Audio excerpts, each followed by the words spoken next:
Put your money on me. Yeah, the time will be now. Put your money on me. I'll be getting it how. I'll never go back, never look back. Tear off the ground, this is my winning round. Put your money on me. Yeah, the time will be now.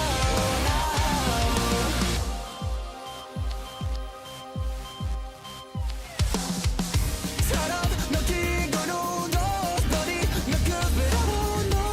Here's another one to stay. Let my head start again. Put your money on me. Yeah, the devil be now. Put your money on me. I'll be getting it how.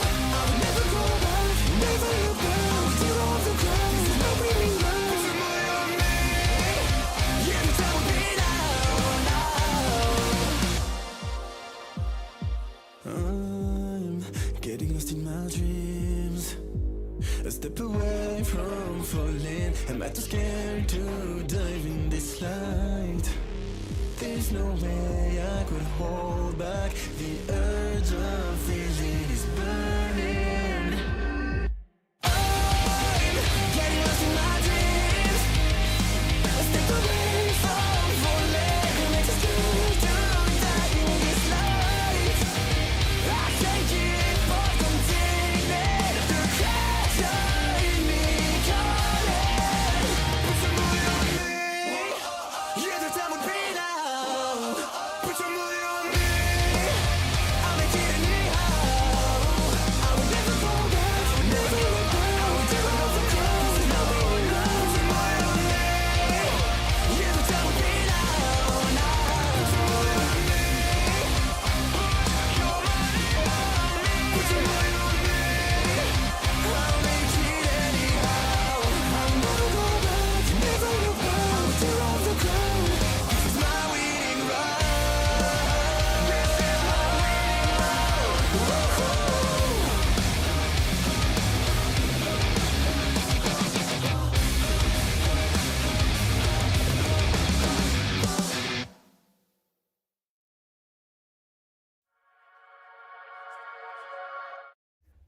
Hello, ladies and gentlemen. Dude, I was prepping for stream today, chat, and I was thinking to myself, oh, you know, it's another night, another little thing to cover, or something else that's not fucking pedophile related, okay? But when the gods up high in Asgard, when the Aesir say, Diesel, you can go and move on to something else, Loki plots against me, okay? And makes me have to fucking relitigate stuff, dude. Fuck. I was literally sitting there. I was like, you know, I was getting the videos together for stream tonight, and I was watching a video on Hitting a Cut from RP Hypertrophy, the guys over there, Mike Israel, Big Daddy Mike. And I get this message from Matt Pitt. Okay, I get this message from Matt Pitt. Right? And what happened is that Matt said, Keem is eviscerating you right now, LOL. And I was like, Keem's talking about me? Why is he talking about me? What do you mean Keemstar's talking about me, man?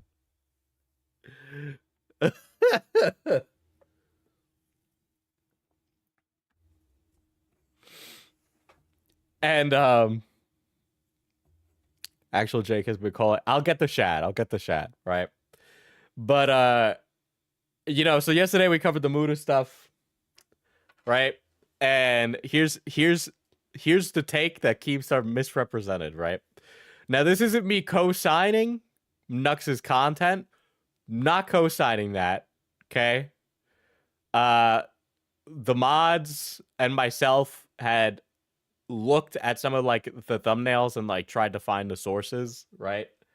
A lot of it should not have even been in thumbnails, okay? Nux knows exactly why his channel isn't doing so well. On top of that, it's weird to just show porn to your homies for content, in my opinion, right? I don't really give a shit if you do it. I don't fucking care. But there's that. I think the stuff came out about Nux, about him talking to Shadman, and people wanted Muda to do something about it. Okay. I think a lot of people were socially pressuring Mudahar to say something about it, especially in this community. I think that's just a vibe that people give, right? There's different like social like ideas that are allowed, right? Mudahar even maintaining his relationship with Nux was a bit over the Overton window of commentary, opinions and ideas, right? Diesel got kicked from the show preemptively.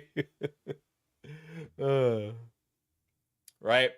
So that was that, right? My opinion is I think Mudahar was distancing himself from Nux because he wanted his contemporaries to view him in a positive light, right? That's what it is, right? So that's my position, okay? I can't confirm that because I can't read his mind, right? But that's what I think based off of my personal experiences, what I watched and saw. Okay, that's my thought on it. All right. So I think he dropped Nux for that reason, right? Would you call that a backstab? Maybe. If he values the friendship with Nux, I think you could call that a backstab. So what you're saying is that Diesel will not be going on Lolcow Live. Right? That's my take. Muda still owes Chud a better apology that isn't buried in something he then deletes. Yeah. Yeah. Right, that's my take.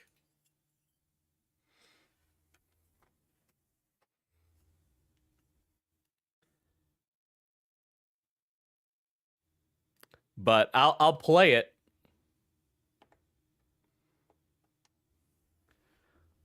I'll play the clip of what Keemstar was saying right now. Let me pull it up on stream. I want to make sure the timestamp is right. There we go. So, if you guys remember at the end of last stream, I dogged on Keem for just, accusing someone of being a pedophile when we don't have any evidence of Nux going around grooming children. Okay. And then I viewed a bunch of Keemstar's tweets where he was talking about World War III. That was it. It was pretty lighthearted. But Keem is like, why aren't more commentary channels doing something about this? What the fuck do you want us to do, Keemstar, huh? What am I? What am I, the FBI, dude? Okay? Like, do you know how fucking long and annoying all that shit is? Like, I dealt with the FBI like this year, dude. The fucking with the fucking Yandere dev stuff. You know how fucking annoying that shit is? Jesus Christ, my mods were doing it recently with the Dan Burst guy. Who's a fucking annoying ass fuck creepy shitter.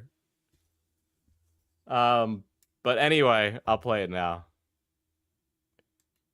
People are fucking saying that. I watched the video from FPS So fucking he watched the stream, guys.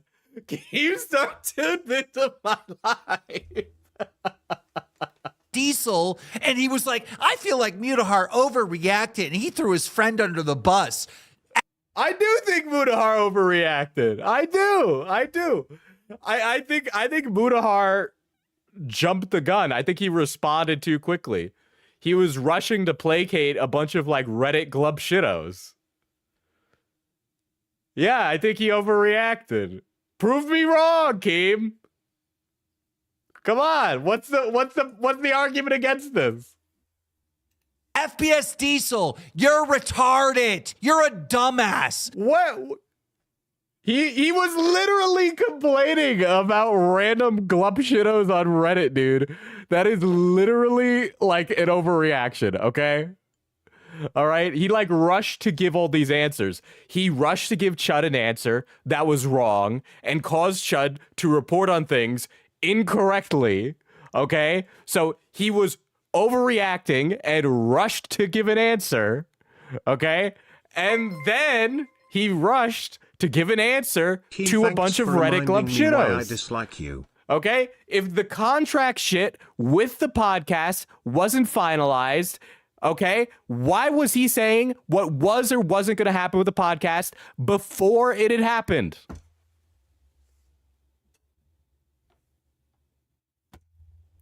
Right? He didn't drop Nux right away after the Shad stuff. He looked into it. So clearly it wasn't the Shad stuff that set Mutahar over the edge.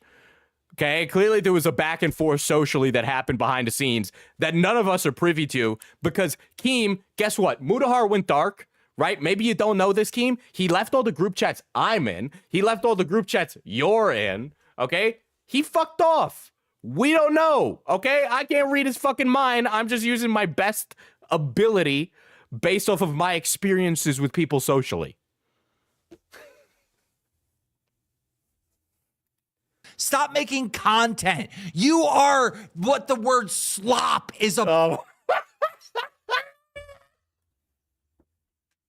Yeah, man, I'm not even gonna lie. Listen, the term slop content has been completely just, it means nothing now. It means nothing, but it means nothing. But yeah, I mean, it's not like this is highbrow content I'm doing here on YouTube, man. It's not art. I know it's not. About, bro. Like, actually look up some shit, bro. Actually, Keemstar, that's not an argument.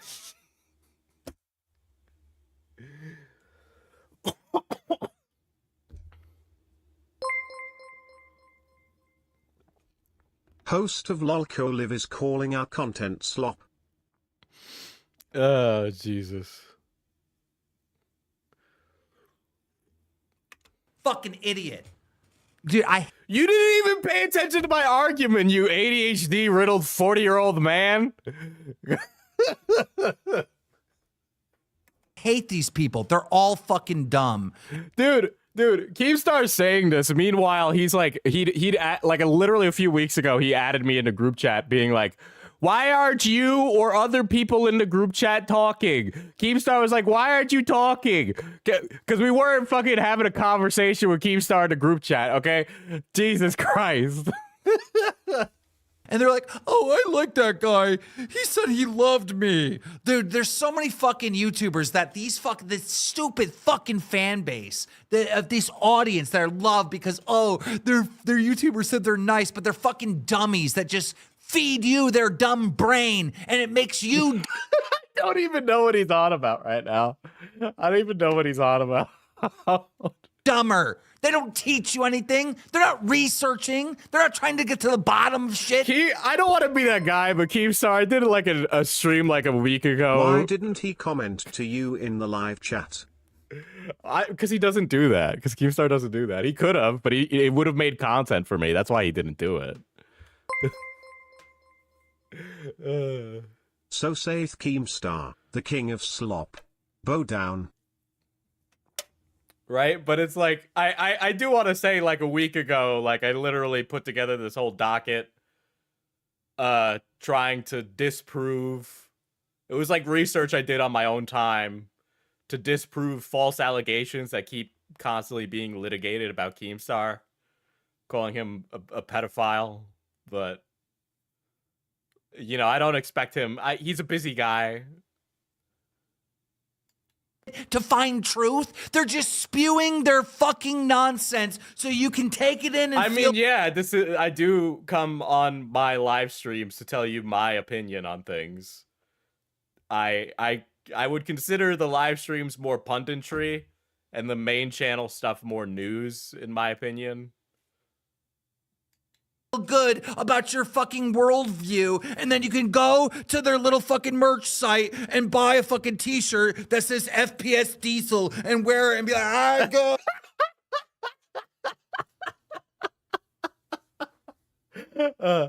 I don't think I actually sell merch with my name on it anymore. I don't know.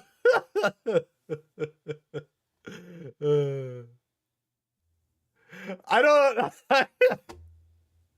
Listen, man, I honestly was expecting more of you to disagree with my opinions last stream.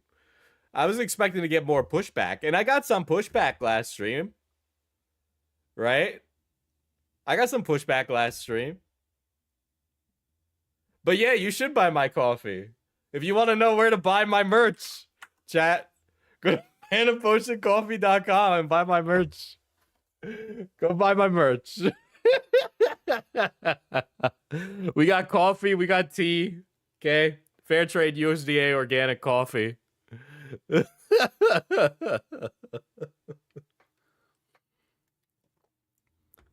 But yeah, I was expecting to get a lot more pushback.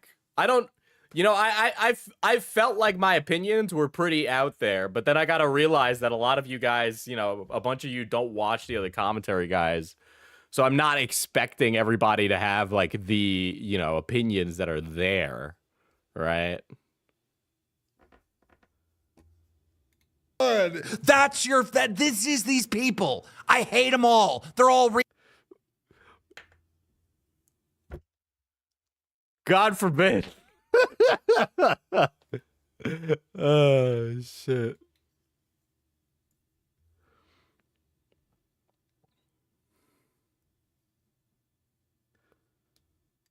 retards. Keem does this thing all the time, right? Where Keem's like real chill with all of us in drama. And he's like real big, like he's homies with everybody. And then like every few fucking months, Keem has this moment where he's like, I hate all the other drama channels. Nobody is this smart as me. It's literally the same thing all the time. Like it just goes in a circle. Like I'm not even like I'm talking about it on stream because it's funny. And I think it's great that Keemstar doesn't confuse me with Darius now. But it's just like,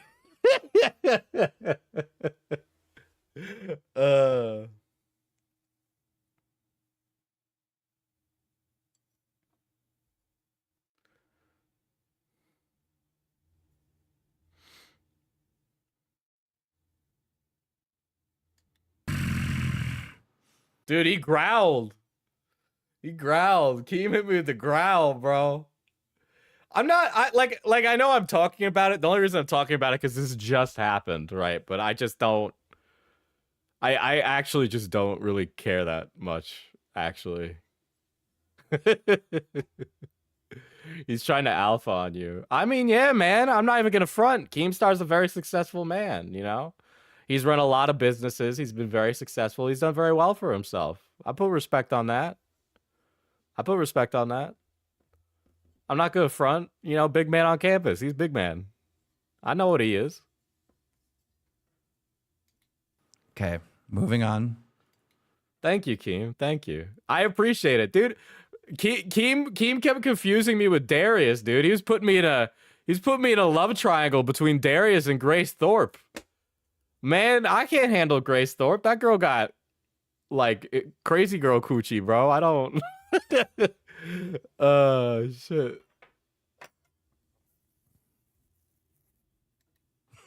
Sorry.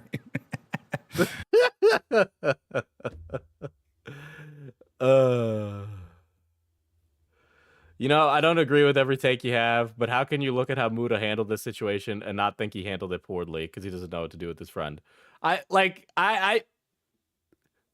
The social dynamics of friendship play a role in this. There's no way it doesn't. And people who ignore that aspect of Muda's behavior in this, I don't like. Well, what do you think he is? Like a truth machine that operates in like nothing but objective views? Like that's not how fucking people work. It's just not. You know, you're always going to give more leeway to people who are your friends. You're going to assume the best out of people, right? Like we're drama people. We all got people who say insane shit about us all the time. So we got to judge people's characters based on our experiences as much as we do on the news.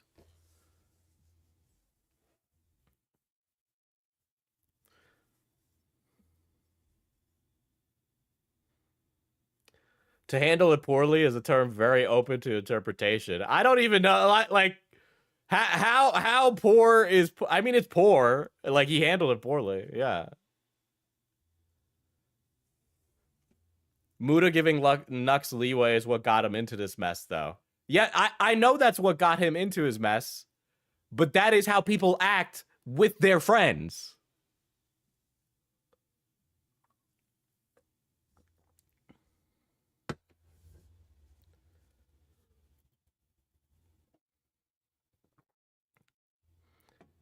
But really, my entire point was like every time this stuff gets like litigated with commentary is like it's like the same things every time, and it doesn't go anywhere, and like it's all very like people's passionate opinions, but I don't think anybody really looks into it. It's a lot of, it feels very pearl clutchy. Okay. Mercury celebrates 10 months of membership. The power of friendship did not save Muta, sadly.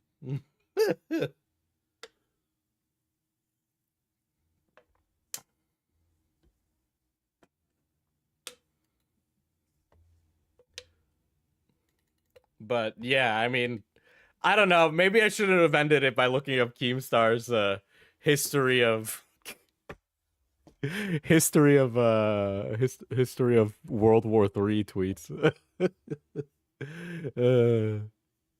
I'm gonna start. I should create like an index, right? Like where we gamble on Keemstar's tweets on whether or not he says World War III again. I'm sorry. That's funny. That was funny. Okay. Just wait till Keem sees the goblin stash.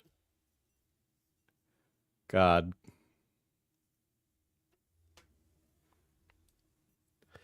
Yeah, I do. I think Chud got the short end of the stick, right? So I understand why Chud would be pissed, right?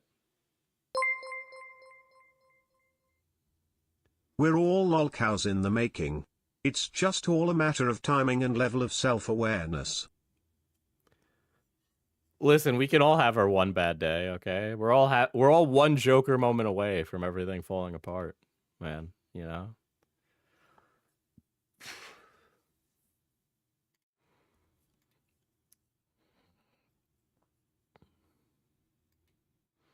Diesel's a short stack too. Does that make him a lolly? I'm 5'9", okay? That's like average heighted male. I'm the most average heighted streamer on earth. There's never been a more average heighted streamer. I'm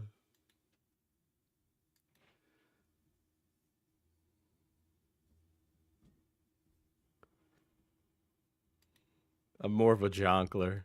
Dude, I was ready to like leave the Muda stuff, right? The motherfucker had to bring it up, bro.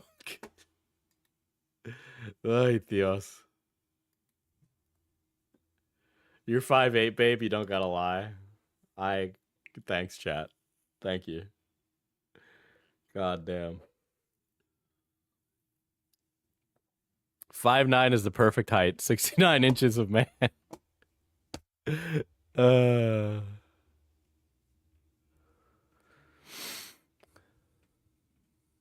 Yeah, Chud is a different streamer. Chud is a different streamer, Eve. He's unrelated to Keemstar's meltdown right there.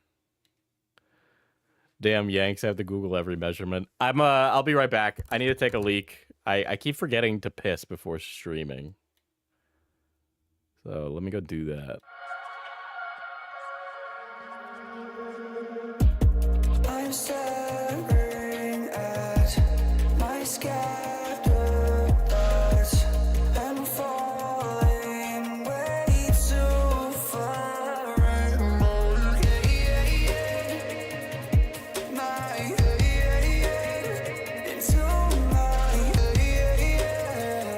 Into my head. It feels like I've got no direction. Is my body broken? 'Cause I can't start something new.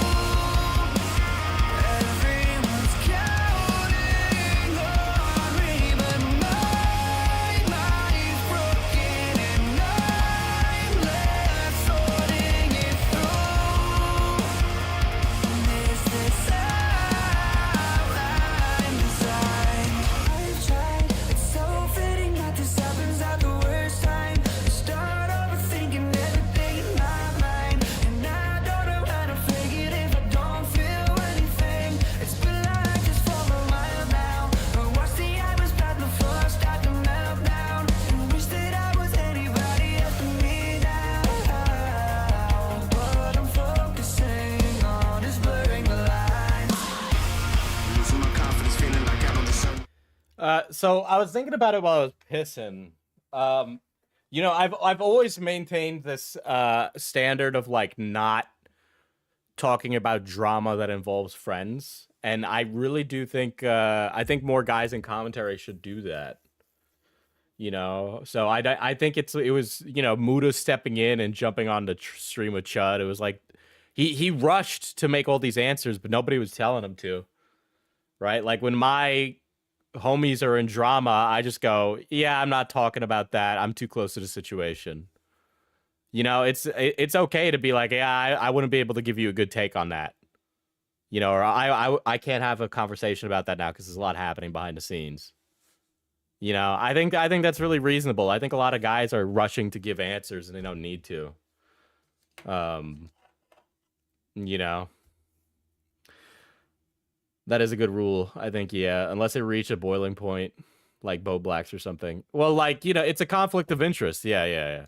Well, like, you know, Nick wanted to keep a bunch of stuff about Bo Black's private up until like the point.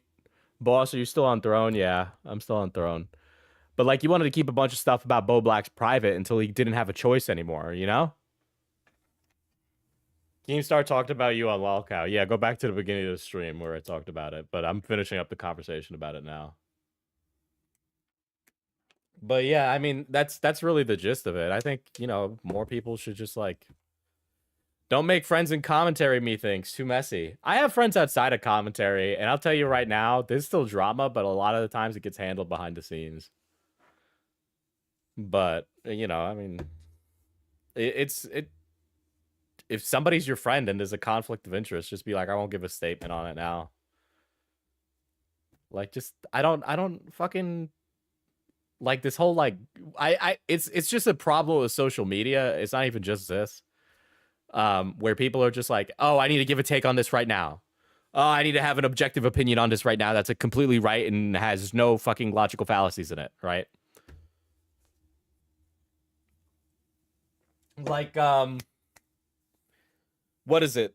The stuff about the the United Healthcare assassin? Dude, I've seen so many people's strong opinions on the United Healthcare assassin. It was just like, bro, when did we become gun experts? In the last, like, 40 minutes.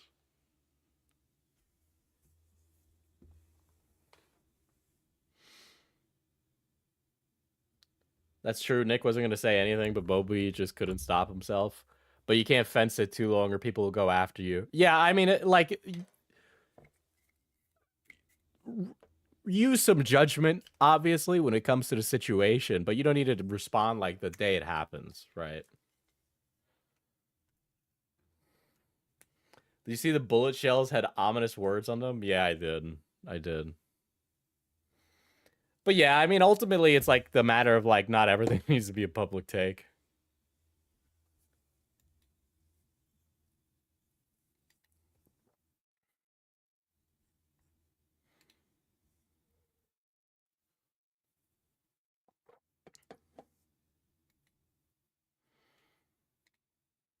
I mean, but Chris doesn't involve himself in career ruining shit.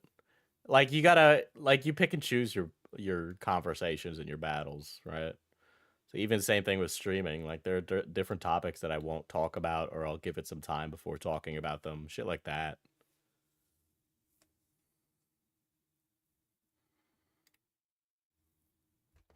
This is today's topic, though. Okay, this is actually today's topic. Shadiversity, as you guys know, is this really...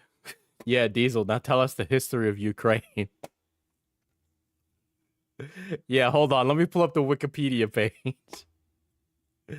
So Shadiversity did a short film, right? And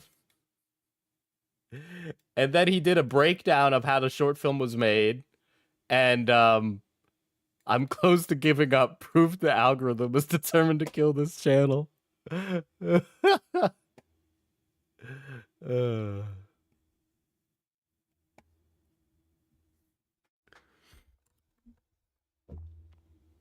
Is that AI Chud? Yeah, yes. This is AI Chud.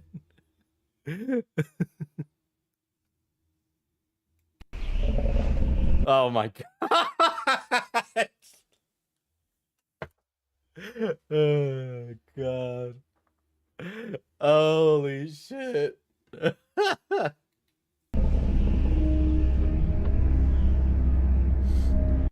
Oh no. Dude, have you guys ever watched Red Letter Media? The black tank top films? This is a black tank top film, okay? This is like a guy's vanity project. This is an intense vanity project. I would never cast myself as the lead actor of a movie, he says a decade before his movie is casted with himself as a lead actor.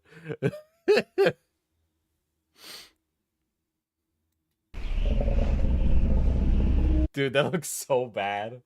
That looks so bad.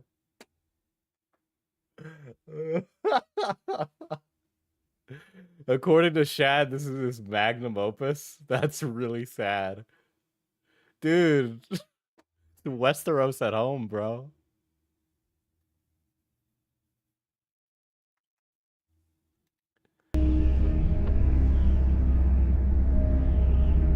Diesel, have you seen that some people are looking to see if Jazza was pro AI before? I'm not surprised. This is such a vanity project to the max. Who the heck is Jazza? He's a art YouTuber.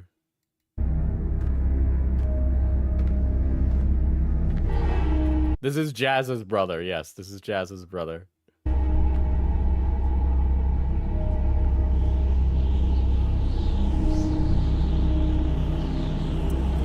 Dude, he's just like walking and nothing is happening.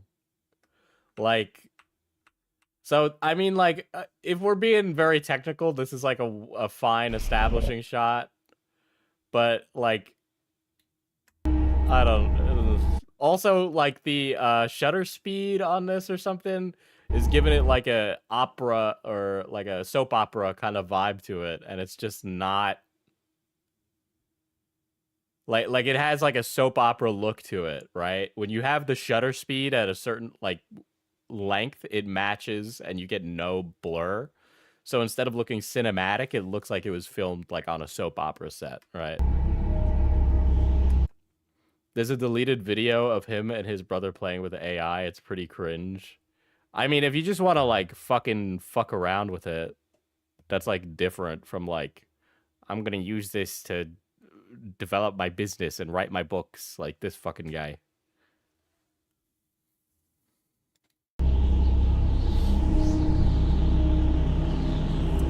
How many frames per second do you think he used? Oh, is that fit? So part of the problem here is that he's filming at 50 FPS.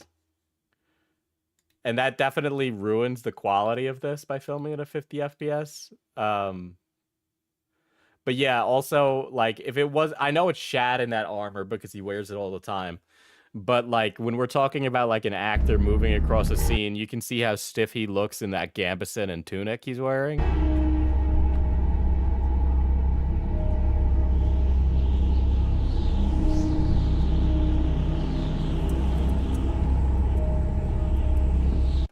No, shouldn't stick it out of your helmet like that. Yeah, but he really wanted the meme helmet, you know? He should have just not worn a helmet. There's a lot of reasons that actors don't wear helmets in films, but you know, it looking so ridiculous is definitely one of them.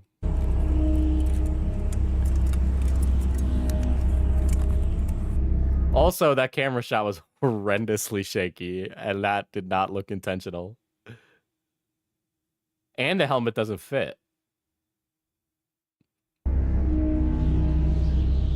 Oh, God, that compositing is awful, dude. So there's some kind of compositing. I don't know if they filmed it outside on a sunny day or if this is a composited background sky that they overlaid, you know, like with a green screen behind him or something. Or like maybe they cut him out and then got a separate sky and added the dragon back in. But there's like a really cheap artificialness to it. Another thing that's very frustrating about this, I'm actually using my degree here, guys. This is great. So I think they had an neutral density filter on the camera lens, because if you look at the vignetting around the corners, it's almost like they stopped it down on an ND filter, and an ND filter kind of looks like a lens cap, but it has like a piece of glass that you turn and it gets darker or lighter. But you can see some like vignetting in these corners, right? And that gives the perception that, I mean, the entire thing looks vignetted. It just looks really unprofessionally.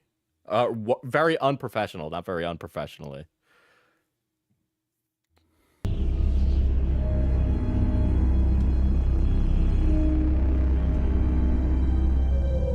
That, holy shit. So, I think dragons shouldn't be as common as birds. This just presents itself as like a. It looks bad. It looks bad when you have dragons. Like, the dragons are not pigeons, dude. I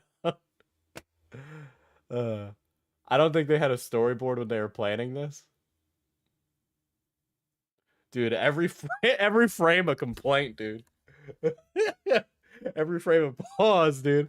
Dude, this is an EFAP level complaints I'm bringing out here. But yeah, you're right. There's too many glamour shots of the armor. That's true. That's true. I agree. I don't think they had a storyboard for this.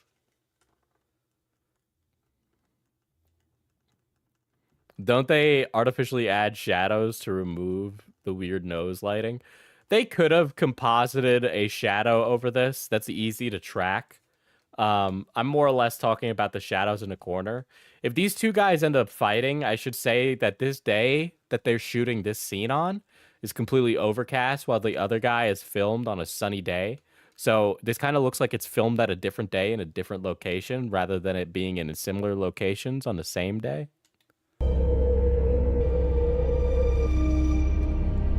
Okay. That was like a shot that was like a insert on a different day, because now it's like a sunny day and he's just walking.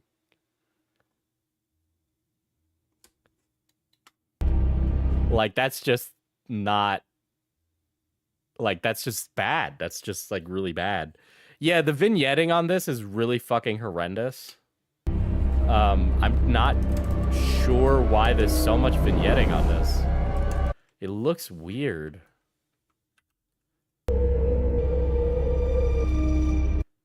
Yeah, so this was filmed on a different day from this. Oh, this might be an insert.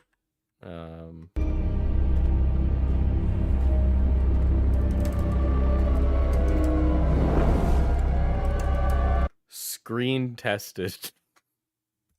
What's that mean?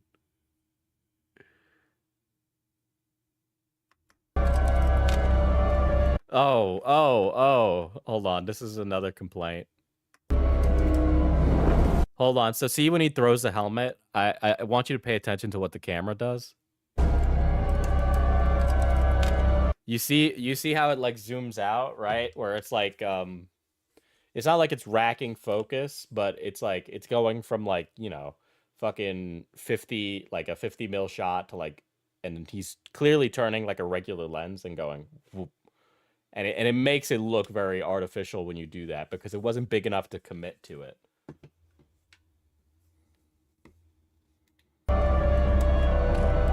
That shot also should be much smoother. This being like, and this is a personal taste thing, right? But I don't want to see the footsteps of the camera guy as he's moving from place to place like that, unless it's the intention with the whole movie, and that clearly wasn't the intention. The guy should be like ninja walking or using a gimbal or something that lowers the amount of footsteps you see in this shot right here. Color grading is fine, though, I'd say. You know, it's okay. The set design is horrible.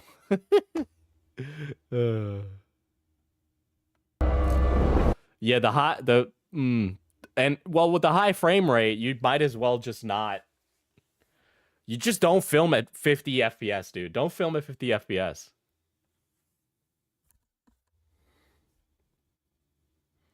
I am not digging the colors. I mean, these are probably out of camera colors.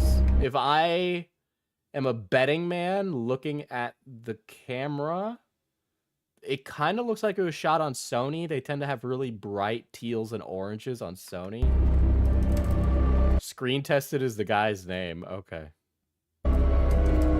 But it does look like they shot on Sony cameras. What's a gimbal? I was wondering if there's built-in stabilization. So there is. So there's in-body image stabilization. It's called IBIS. But a gimbal is this thing that's basically a 3-axis machine. So like when you're walking, it stops some of the movement by keeping the camera level and in place.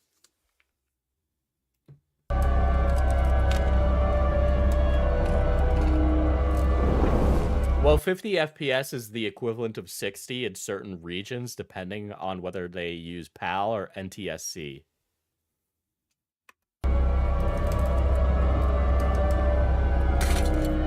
Why is there... Okay.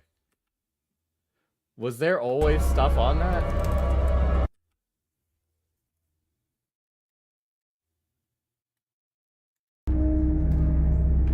Oh, okay. So it's on the right side of his head.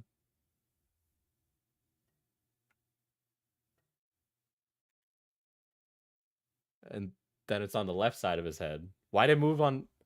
I'm not stupid, right? It moved. It changed which side of the head the mess was on, right? Oh, they didn't. Hold on. They didn't. This breaks the 180-degree rule. They broke the 180-degree rule. They broke the 180-degree rule, chat. Let me show you a film thing.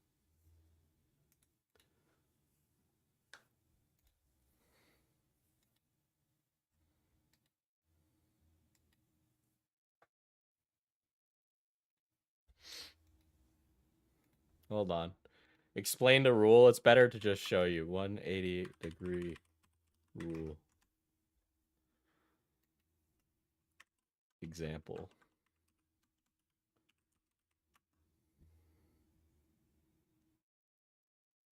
Here's a Film Riot video from 10 years ago. Quick Tips is brought to you by Domain Scene Direction and the 180-degree rule. So a 180-degree rule, right? So you can set up the camera on any one side of 180 degrees, right? But if you don't change set and you're still on the same scene and you go to the opposite side of the 180 degrees, it's going to confuse the audience, right? Because it will make it look like everything flipped sides, right? One of the most distracting.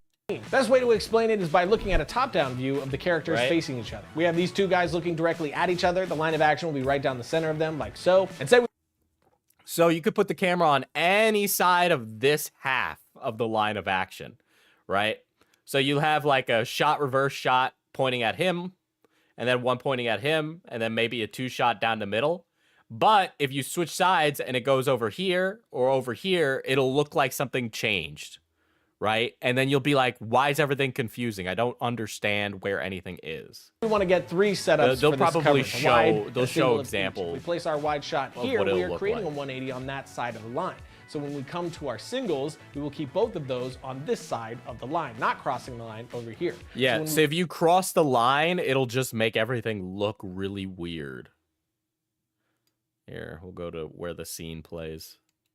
When we move from the wide to those singles, it's going to appear as though they switch sides on us. Which this one's a little bit more subtle. You could possibly get away with it, but let's say we just go with 2 singles, no wide. We place our first shot here over the character's right shoulder, creating our 180 on this side. When we switch over to our reverse angle of the other character, we're going to want to keep the camera on that side of the line. So as we cut between them, it appears that Yeah, both so they're both on. of them are looking at each other. Yeah. If we do the opposite and place the second shot on the other side of the line, once we cut it That together, looks it's going to wrong. look like both characters are looking off in the same direction and not at each other. Another thing that this is going to help with is screen direction. A good example of this is going to be a character leaving his house. If the character leaves and goes from right to left, when I cut to another street shot, subconsciously, if I'm showing right to left, you know that that character is going farther away from his house. But when I So that's why it looks like this stain on the side of the helmet changes sides, right? Because I'm like, it's on the right side of his head because they filmed it on his right side.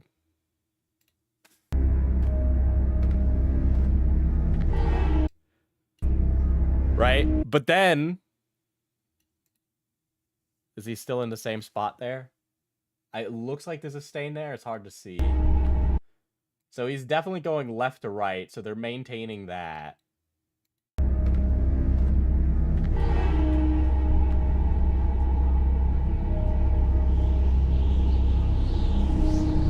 And then there's all these glamour shots, but it's still on the same scene. So when... So, yeah. So, and then he's still moving left to right because that entire scene is just like inserts of the armor. But then all of his shit like switches sides on his body. So it broke the 180-degree rule here. This is the first camera scene where it breaks the 180-degree rule for Shad. And then he gets down on his knees. Yeah, and then they've just broken it. So that's why that looked so weird, aside from the compositing errors. Yeah, and the background being different.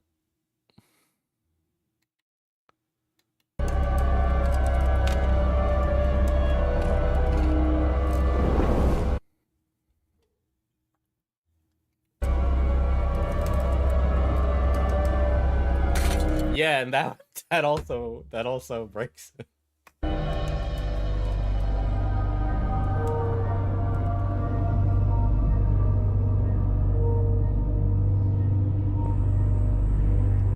This is so corny. This is so corny. This is so corny. Oh my god. Dude. Okay, so let's talk about some set deck here and costuming. So the set deck isn't bad. I mean, they're just filming outside, right? They probably wanted to make this look less like a well-maintained field and more like for a good duel. Look at the duelists. Wasn't there one with Timothy Chalamet recently? Like a... Hold on.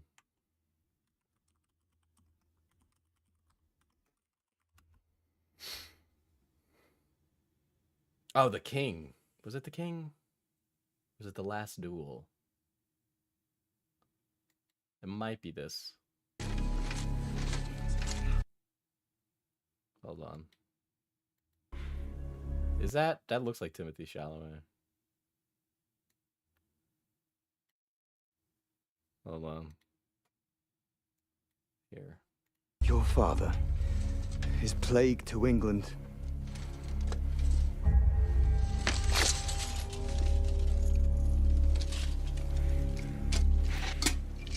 I just want to, like, for the breakdown of this scene, look at the intentionality behind a lot of the actions, right? And the different vibes that the people are bringing as they step on, right? Because these are actors. They have a lot of conviction for each of their characters, right? But if we're just looking at this scene, this guy right here, I haven't seen The King yet. I've just seen this fight. But this guy is very convinced of his position, right? The other guy doesn't seem as confident.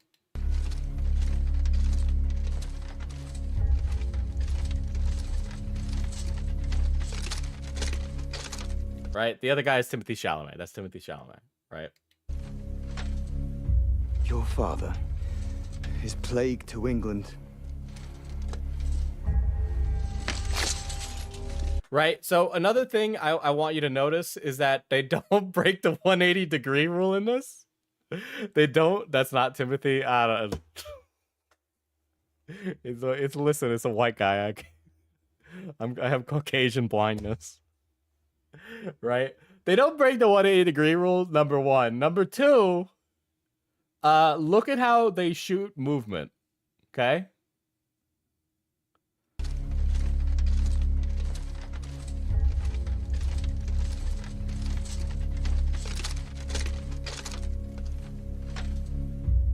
father, his plague to England. Where's the one? It's down the center of them, right? So it's on the left side of his face.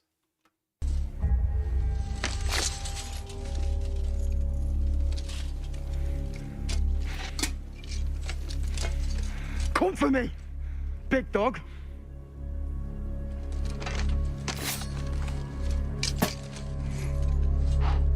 Right? And so the 180-degree rule would be on the right side of his face, but it's his left, our right, right?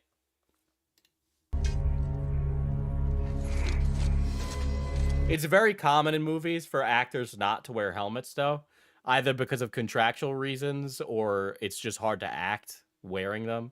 It's not common to see that happen. You'll often see them take it off, specifically for dramatic effect.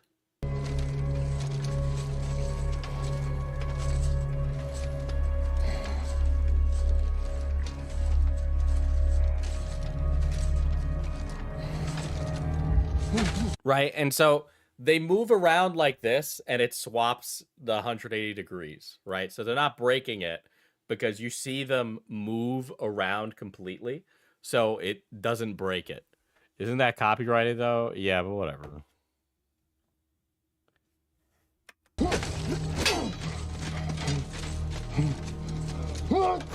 I'm also breaking it down and explaining it, so I would argue that it's transformative, right? I've also heard very good things about the historical accuracy of this fight. Aside from a few different swings, there's a lot of good medieval practice that you're seeing here. Right? And actually, as knights would fight, there would be a lot of grappling that happens, right? If you end up studying things like HEMA, a lot of HEMA does include grapples because the armor's heavy, and if you would fight someone, you could bring them to the ground while they're wearing armor that it's hard to stand up from.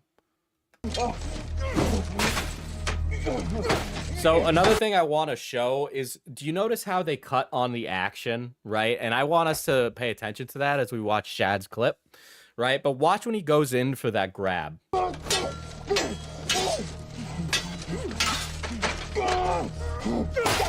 Okay, so he hits him, and as it makes contact, right, it changes camera angles, right? Headbutt and then change camera angles on the action. That's called cutting on the action, right? So that's actually how we hide hits in movies. Right? So he goes in to hit him, and then it cuts, right?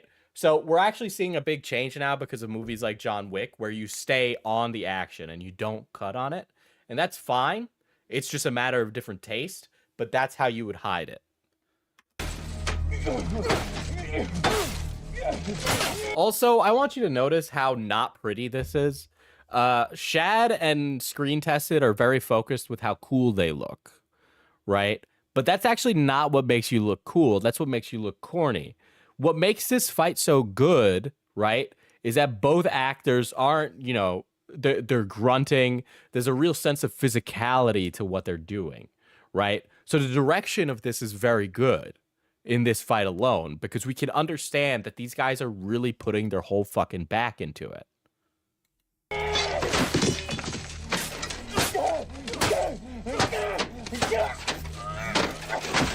So another thing that I think is important to understand why this looks like a film and the other doesn't. I understand that we have the black bars here. Why are the colors desaturated? Does this take place in Mexico? It would be more orange if it takes place in Mexico. The color grading of movies is for movies that are historical is definitely going to be like this. But when look, you notice how shallow that depth of field is, right? When we have really wide depth of field, it takes us out of what the actors and characters are doing, right? So I see these guys and they're getting ready to duel, but I also see the fucking cows in the back. Okay? And because I see the cows in the back, it's kind of ruining a lot of the experience of what I'm seeing here visually. Okay? So these guys, we're focused on them. We're intimate with them. we're intimate with the two actors because they're down on the ground and they're punching each other. That's an intimate thing, right? These guys are getting ready to fight, and there's nothing really intimate about anything like this, you know? Also, the position of everything here looks a little strange, right? They're a little off-center, right? You'd probably want this centered. Screen tested is too far, and then screen tested is too close, Shad is too far. Shad ends up being out of focus, and this guy is in focus, and this guy is in focus, and this is in focus, but Shad doesn't look like he's in focus, okay?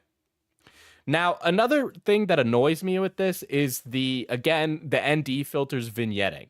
They needed a lens that had a shallower depth of field here, right? Mainly so that way they could get the background. And the reason that they would make it like this, right, where they would have this wide depth of field that goes all the way back so you can see very far back. Artificial bokeh. No, they needed in-camera bokeh, really. But us being able to see all that background makes it distracting, right? So here's why the f-stop is low, right? So a blurry background, you want a low f-stop. So like 1.8, right? Like a 1.8 would give you a really blurry background, right? But if you have a really wide depth of field, that's a really high f-stop. So like an f8, 9, 10, or 11, right? So this is like an f9 or something, which is why we can see so far back, right? And part of the problem with that is that it's going to let in less light. So they clearly prioritize catching the scene, right? Which is important. But as a result of that, it ruins the filmic experience, right? You needed a different way to get less light into the camera, right? So an ND filter is good, but maybe this is one of those days where they probably should have filmed on a sunny day. They probably should have filmed overcast so they didn't have to use the ND filter stopped all the way to the maximum. Because you can tell the ND filter is stopped all the way to the max. You can tell the f-stop is really deep, right? You just wanted to be shooting with something else, right? You wanted to do literally this, like, whoever was the DP for this should have planned completely differently, basically, right?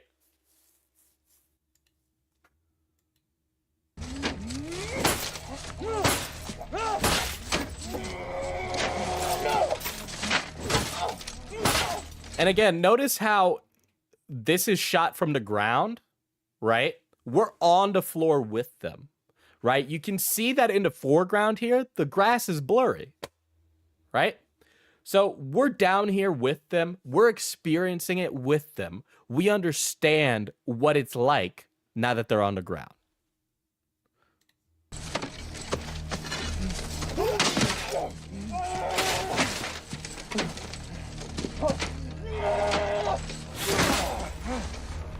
Another thing that I want to mention here with this scene, so a lot of the sounds you hear in this were all done in post, right? So you get somebody who's called a Foley artist or a sound designer, right? To come in and take all these sounds that they make in a studio and then throw them into the scene at the correct moments, right? And the reason that you want to do that is so that way you can enhance the impact of different things that are happening, okay? It's all to bring you into the scene. We want to hear the clanking of the metal and the armor. But if you guys have ever been around armor in real life, it doesn't actually sound like this, right? Or maybe it's not as loud as this. Sometimes you can get armor that sounds like this, but the chances of it being filmed and them getting that nice sound, that crispy punching on set is pretty impossible. I'm going to guess that that was done in post.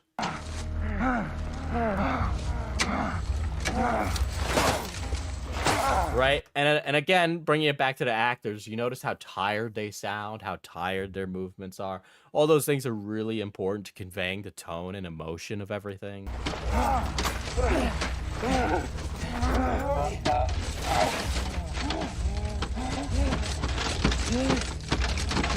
Right? So he's crawling across the ground. That was 100% done in post. There was no way that came from the scene. Right? There was a Foley artist who made him make noise as he was crawling across the floor.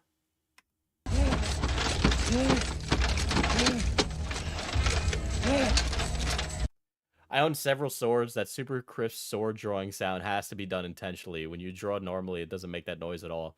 Very briefly, you can actually hear that sword drawing noise as he picks it up from the floor. You might be able to hear it. Do you hear that? It was a very slight sword drawing noise, but there's no way it made that noise in real life.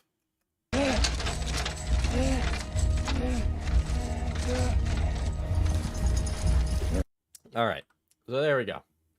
So with that shown, we'll go back to this. And again, I'm a cinematographer by trade, so a lot... Actually, what is in focus? It really does actually seem like the background's in focus because neither Shad nor Screen Tested are in focus. So the focus is going past them. It should be Shad, the annoying Night Swatch guy, and Screen Tested that are all in focus, and everything else should not be in focus. Also, just costume design, he's wearing khakis and like Timbs, and that's just fucking bad.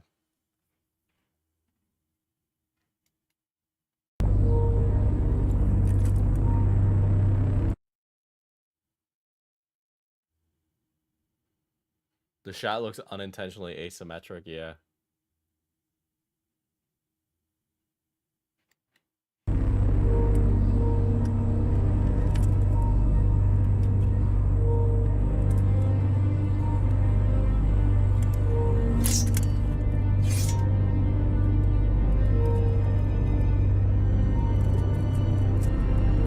That's so corny. That's so fucking corny, dude. Holy shit. He's so focused on being cool that it's not cool. Why is the camera shaky? Just put it on a tripod, bro. Just put it on a fucking tripod. Yeah, that was really gay. Dude, when he twirls the sword around, it's really, really, really cringe. It was on a tripod. Why is it moving?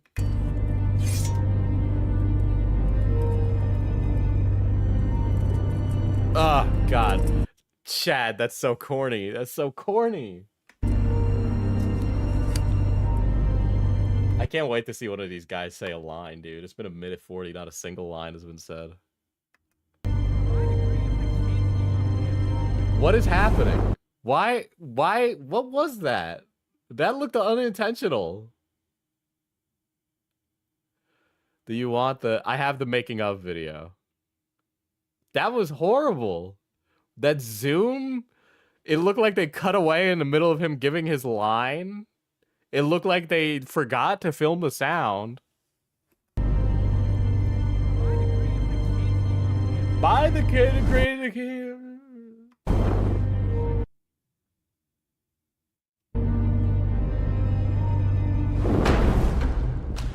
Okay, well, maybe the fighting isn't bad, right? Let's look at the fight choreography here.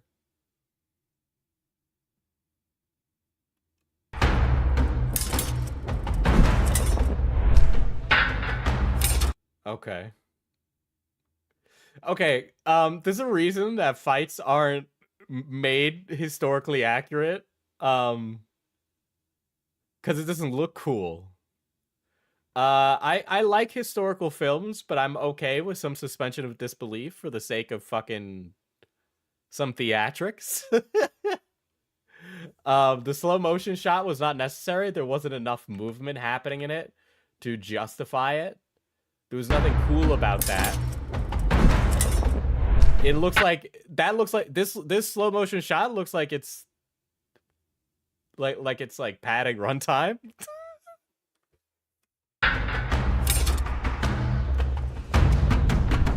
Shad also looks like he's very uncomfortable and fat.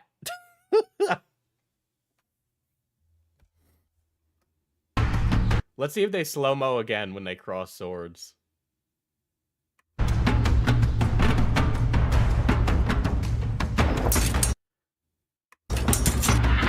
Oh, God.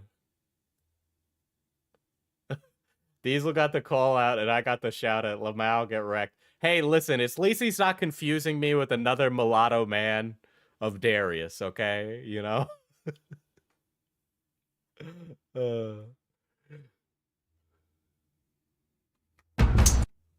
I talked about it at the beginning of stream. I think Keemstar is mad because I called him out for every single time he's predicted World War III happening. Okay.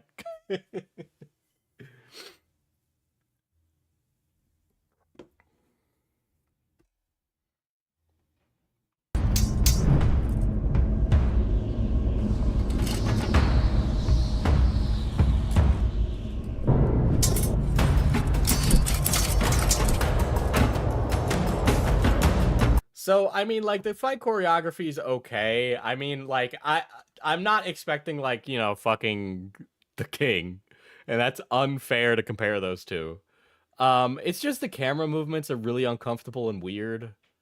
It's giving, like, I'm filming a porno and I'm trying to get, like, Shad's ass crack. Like, I would much rather the shot be pretty wide and them fighting.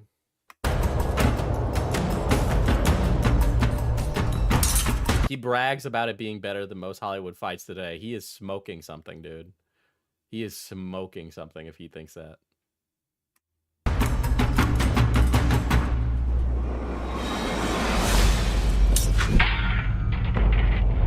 Okay, so, like, that was cool, but, like, slowing it down makes it uncool.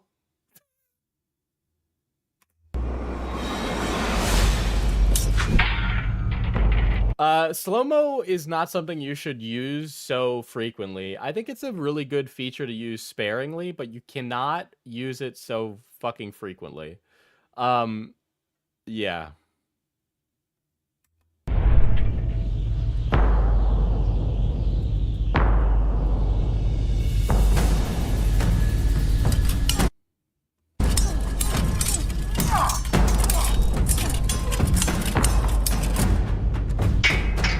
Oh my god.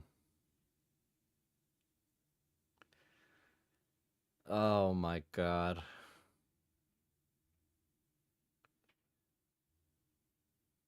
He spent like a month with a Hollywood stuntman who does sword fights or some shit to prep for this. It doesn't show. Like a stunt, learning to do stage fights is one thing, but fight choreography is also a different thing. They're breaking the rules, Diesel. Telling Lolcow, implying he wasn't already one.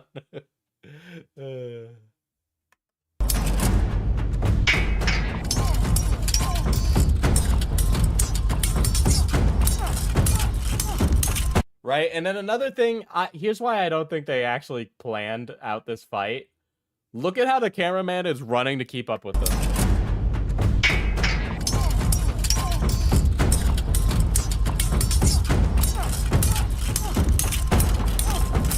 Yeah, Ren fairs are sick, but this is cringe.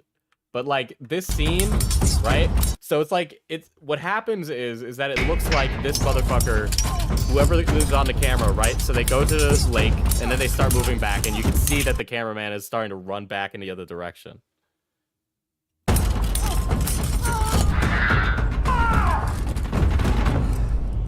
And now he's gonna fall over. The artificial motion blur also looks very bad. It would have been cooler if it was an actual porno.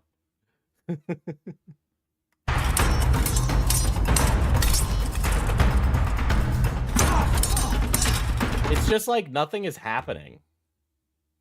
They really needed a track for the camera. The camera alone is not good.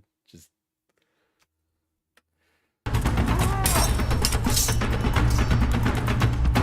right? The like cutting off his head part, right? It should be a little higher up. Like that just was not a good insert, right? So we wanted a close-up of his reaction, but I don't even get most of Shad's reaction to this because it's all cut off by his fucking big pauldron and shoulder blade. Like I'm missing a bunch of this scene because the cameraman isn't pointing the camera a little further up.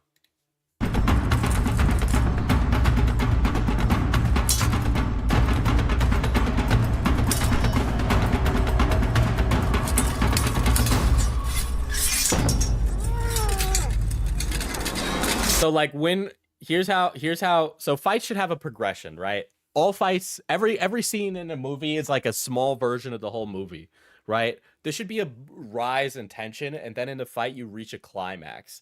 And in that climax something breaks or happens in the fight that causes it to become completely different and then have an end. Right? So like when these guys are coming together right here, that's when the fight should go physical, right? That's when it should go into them like throwing each other to the floor. That's when it should become a fist fight, right? That's when the daggers should come out of the boot. Okay? That's when it should get personal, right? That's when it should get personal. That's when they should have kissed.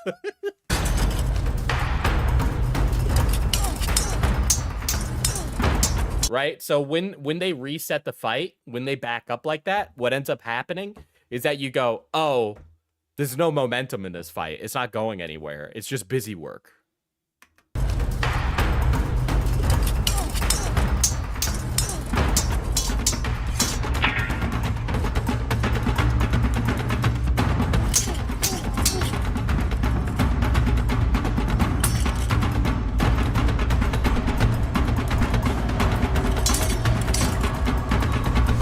Also, that camera shot, like, directly in the sun, you should have been like, we need to move this, like, scene, film somewhere else. The glare's really bad here. I can see the dust and schmutz on a camera.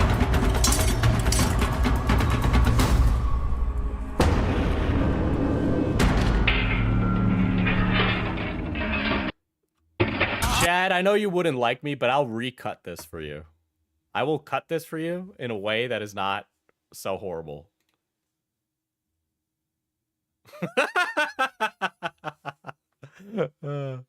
Fucking hell. I made this movie in MS Paint. What is this cat?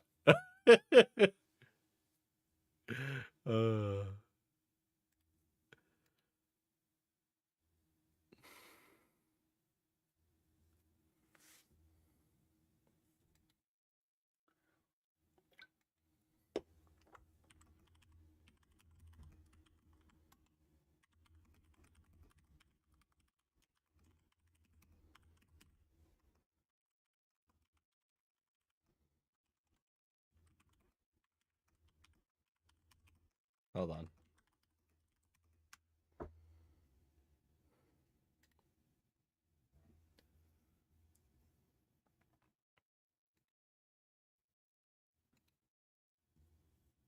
Guess my movie was too strong. Hold on. I downloaded a cat.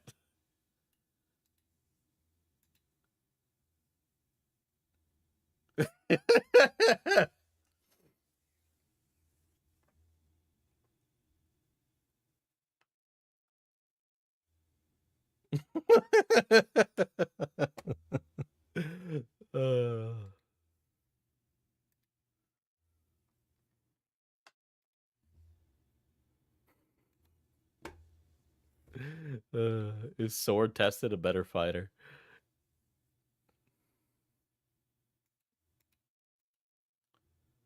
There we go.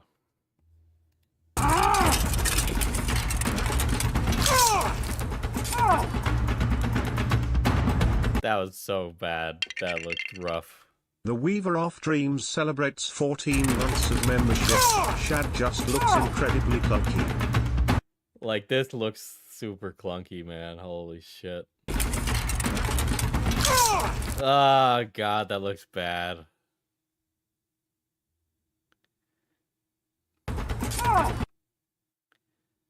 And he pulls it away and there's no blood there.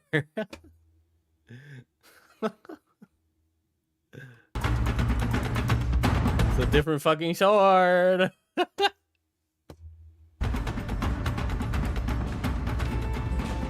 and then they have gay sex. That's it. It's time to fuck, dude.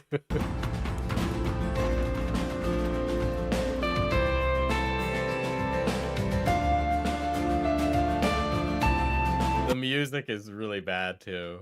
Have some, like, resist the urge to put music on every single scene in your movie.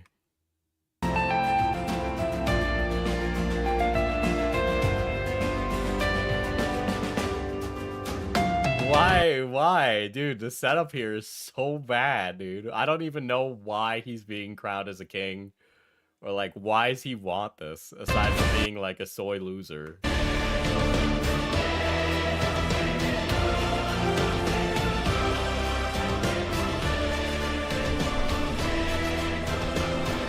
Yeah, it would have been more powerful without the music, just silence.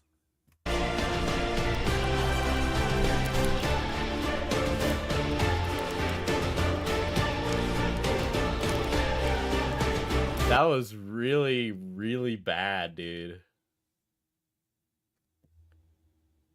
Oh, man. So is there a different version on Screen Tested's channel or something? So let's look at this alternate cut, guys. Let's look at this alternate cut.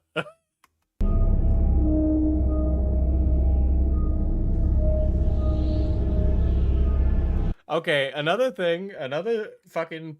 Stop filming at 50 FPS, guys. Stop filming at fucking 50 FPS. This is shot a lot more interestingly. These establishing shots are a lot more interesting.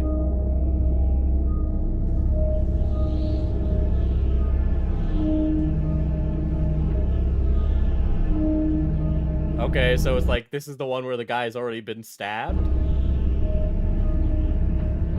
I don't understand what, because those other shots we saw were the end of the last one.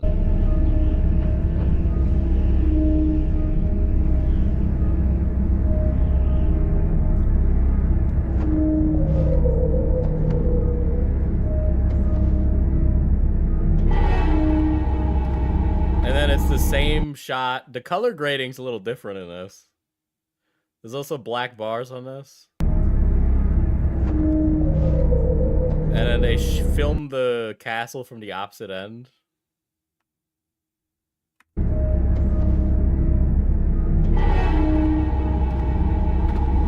Yeah, it's kind of looking mirrored. And then that's the same shot.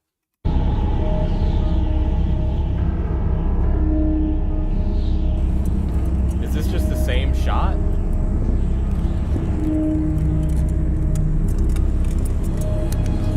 They might have done this challenge where they had the same clips but edited differently. Yeah, but like the coverage, there's no coverage. That's why it looks the same.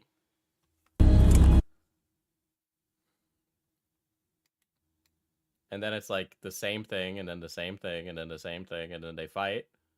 And then blah blah blah blah blah blah blah. And then but this time he wins.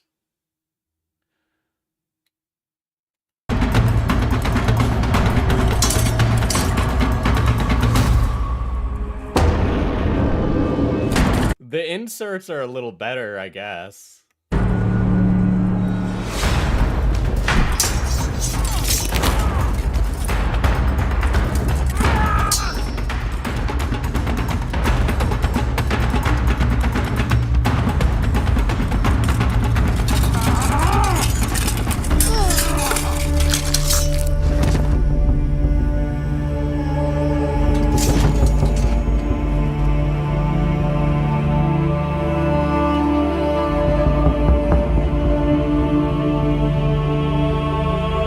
Okay, he's like putting in some acting work.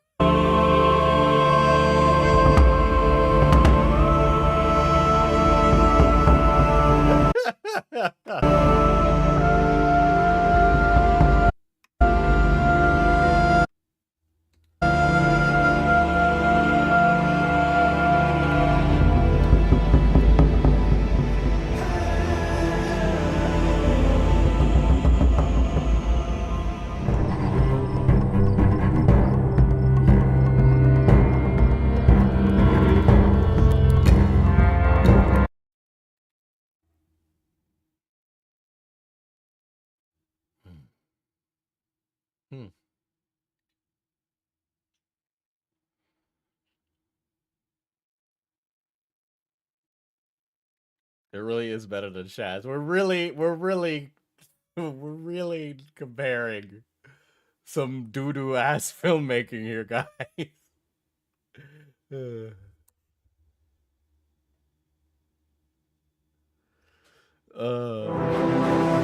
in hell, I know.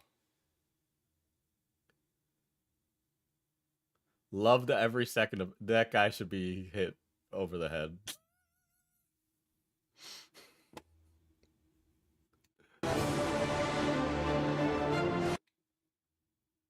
And start reacting to the moments is the setup for the day. All right. So this was all done in one day. So you filmed it in one day.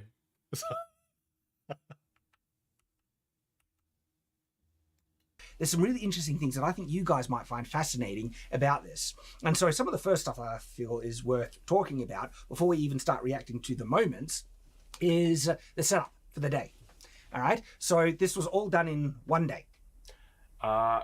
Roughly about like 6 hours. 6 hours. Yes. When you take away all the time it took to get us out there and start pressing record on cameras to do stuff, about 6 hours and about 2 hours and 10 minutes of choreography, swinging swords, fighting stuff. So that's important. Wait, what?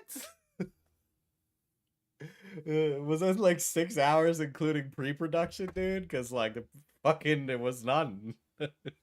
So there was slow-mo shots and setup shots and setting up the equipment and everything. But when we actually got to start to record the fighting, Well, all that setup is like part of production anyway. content, we had 2 hours basically to get it all done. Well, we didn't start until about 2:30, which is really late in the day. I was forced at gunpoint to send this message. I'm sorry. They are campus in hoodies. We were in full armor, and because I changed the stupidly, I changed the location on the day because I thought it would look better, and I think it did look better in the final product. I honestly, neither of these locations are particularly interesting, but it also, I think the location matters a lot less. I changed the location on the day because I thought it would look better, and I think it did look better in the final product. But because we did that, the sun was in different spots than we originally had planned, and the sun was basically in our face for hours on end, and it was we got sunburned. I got fried. I'm like peeling skin and everything, but I was willing to sacrifice it to get Yes, but those things kind of compound those issues. So we got a lot more tired than we should have, but we're also we didn't have as much time as we should have. Now, the reason why the time frame that we had is significant is because, look, in my maybe not so humble opinion, I am really happy with how it turned out. I think it looks bad. If it's a duel for the crowd, it makes no sense if it's in the middle of nowhere. They should have done it on a different day, dude. Like, there should have been more preparation. You could have gotten that done in like 3-4 hours, this entire set, like this entire day of shooting, if you just like slowed down and like prepped in advance. I think it looks friggin' great. I think it looks really bad, Shad. You break the 180-degree line. I'm a little bit different, but I've done a couple of these, and I wanted more, but that's just maybe. Yeah, I think there's a lack of coverage. I think that's, if we're talking about practical issues with this, the lack of coverage is a huge one. There was just not enough scene coverage, period. You should have like reset and then done it from the top a different way, a few different times, get a different shots, really fill in a lot of those scenes. Something to build on our understanding of what's going on. My standards, things for me personally, but in terms of like, I think it's all right. You know? Well, when you compare, I object, both locations are horrible for a 1v1 fight. Open spaces with nothing happening around them make the shots feel lifeless. There's a reason why most great 1v1s are in forests or indoors. Well, you know, it's like, I feel bad comparing it to The King, but it's like, there was things going on in the background that like made it look more interesting. The composition was just more interesting. Move shit around. Make the composition interesting. It's filmmaking. It's not real life, you know? to many of the sword fights we have reacted to on this channel, and I've done fight scene autopsies and stuff like that, with how unbelievably crap some of them are compared to what we were able to make. Well, yeah, but I don't think, like, you know, I get it. We want historical accuracy in our movies. I get it. But there is a reason that people take creative liberties with fight choreography. It's about feeling real. It's not about being real, okay? It's about what it feels, right? If something feels historical, like the Napoleon movie might not be historically accurate, but it feels historically accurate, right? So that's what brings people into it. In 2 hours, I want people to, like, again, we choreographed that as we filmed. Yes. Hollywood films, first off, have months. I want to make this very clear. For fight scenes that you see in movies, those shots can take months with That's true. teams of people and hundreds of thousands of dollars working on that. However, the context there is, I do think we could have done better if we had more time. Oh, of course. And energy. That's the other, like, because 2 hours, I think we made something that I think looks really, really good and is actually better than a lot of, like, you know, Star Wars. Yeah, I get that it's like you did it in a short amount of time, but like, you know, fucking Russian, dude. Current Star Wars, I mean, and Hollywood stuff, right? And they have a massive budget and months. And how were we able to achieve that? A couple of things. I'll just pull up a fucking YouTube night fight right now.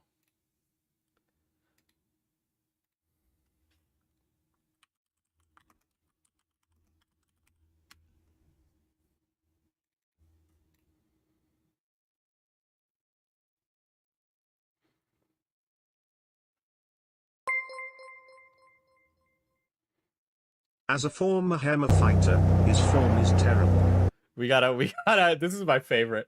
Dude, we got the drone establishing shot. Okay, so this was like I just pulled this up. This was the first result on YouTube, so we'll look at this. Philosphere 77 celebrates 17 months of membership. Drop the dragons for some exposition or setup. Exactly. So here's the establishing shot for these two guys that are gonna duel in this scene.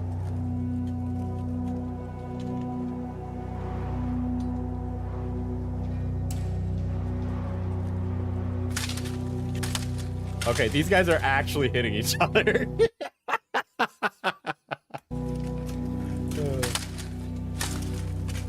These guys are actually hitting each other with force. That's dangerous. Dude, these guys are just straight up hitting each other.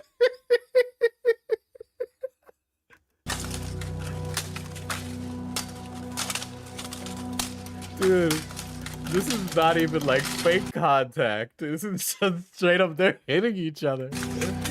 Oh my god. You know the worst part is that this is probably more accurate to what knights fighting would look like. Dude,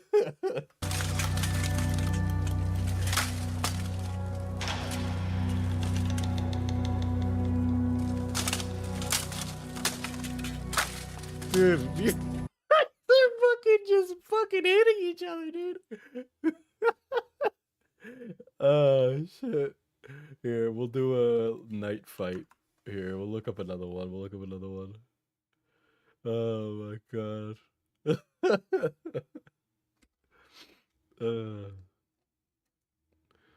It's like actual fighting, like from HEMA sports. I don't know if you guys have seen stuff like this. This shit is base. You fucking watch it.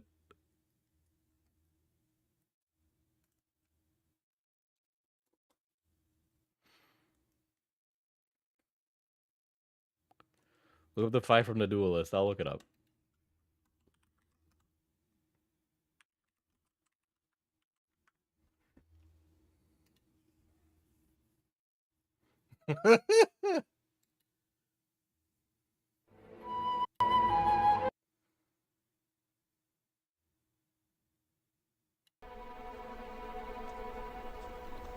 By the way, look at how wide this shot is. Okay, so now you get like an understanding of where they are.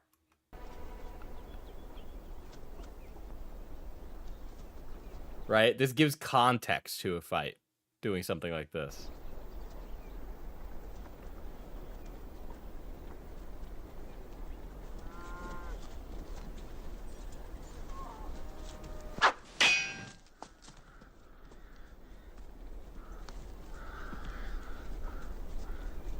But notice when it's a close-up, you can't see the background, right?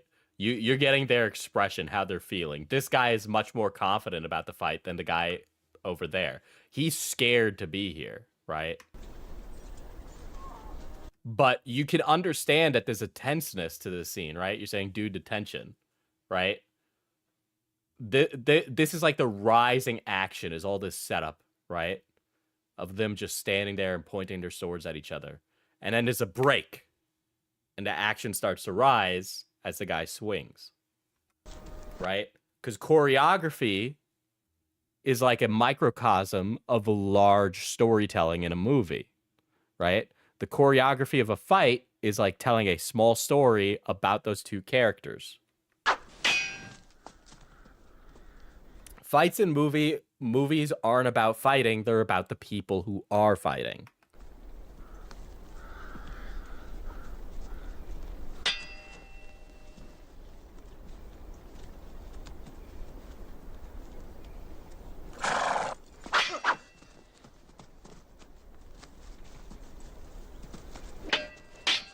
Right, so this fight, I'm gonna have a feeling it's gonna keep raising and raising and raising until there's a moment where everything changes or some guy backs away, right? Yeah, so we'll go a little further.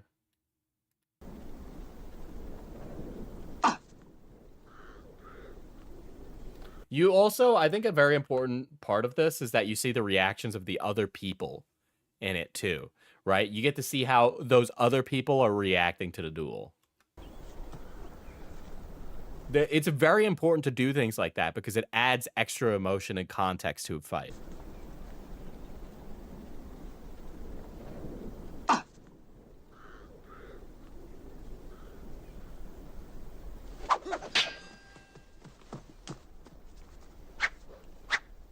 What's up with the hair, though? Yeah.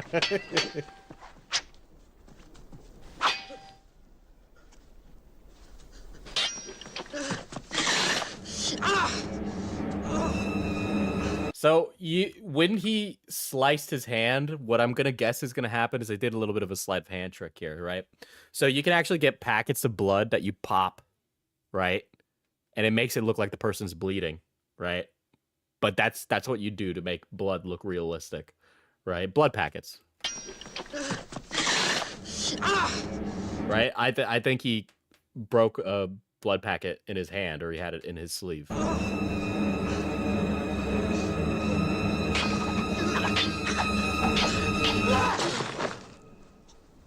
Right? And notice how there was only music when the tension was rising to its climax, right?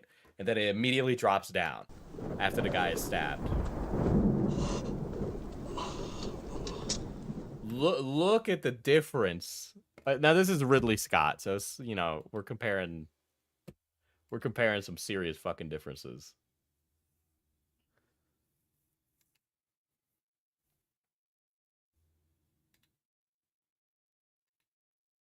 Which gives us a big advantage. One, we know how to use swords.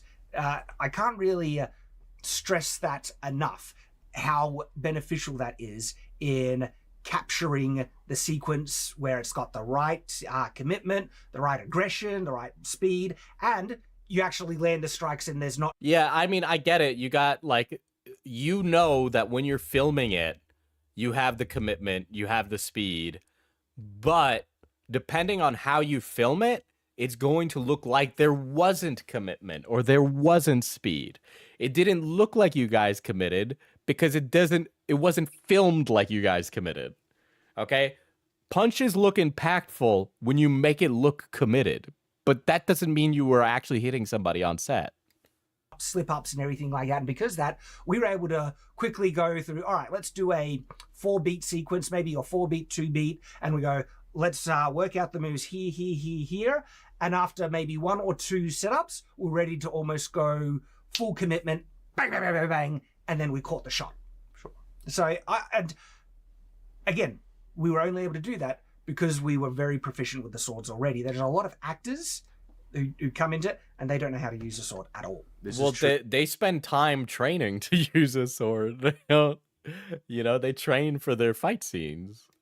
but there's also an extra added benefit that usually gets left out of these things, is that me and Nathan have done this enough that we know how to do this in a way where we can capture that a lot more efficiently than if we were just trying it for the first time. Yeah. That is a big caveat, because when we get on, you saw it out on the day, we go, all right, now I need slow-mo of this over here. It was great. It was really efficient. Getting through things. And something that yourself and Nathan did really well, from my perspective, was the camera work. Yes, the camera work was very good. A lot of It was horrible. That was the weakest part of this. What are you talking about? That was the worst part of this entire thing. The camera work is absolutely what made this look like a piece of shit. people forget. Actually, just before we get into it, I have done... Shad convinced me to release a full behind-the-scenes video of this on my channel. If you want it, I would really hope you go watch it, because I don't want it to bomb. Sure. Because it's on screen. It's like, guys. Well, let me go over and take a look at it. Where's his fucking channel? I just hope it's not as long.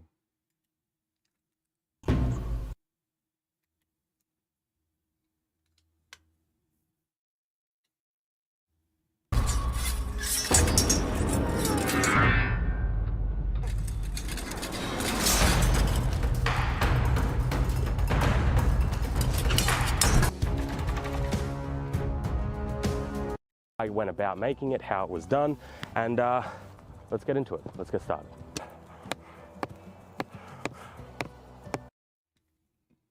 What is that? That looks like a Canon camera. How are they... That rig is very interesting because it's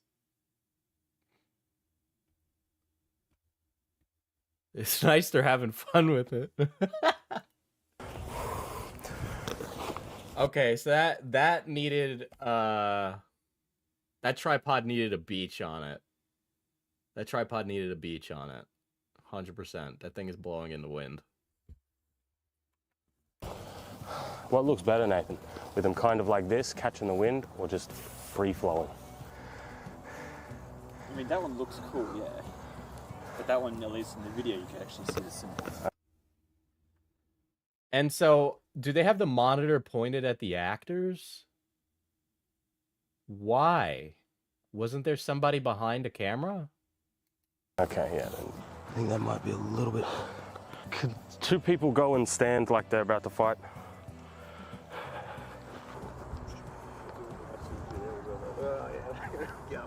Or let me put it this way, the swords that would have to stab into the ground are your Albion. I know. Like, I'm fine with stabbing this one in because I don't give a shit, but do you want to stab your Albion in there? No, I don't. Exactly.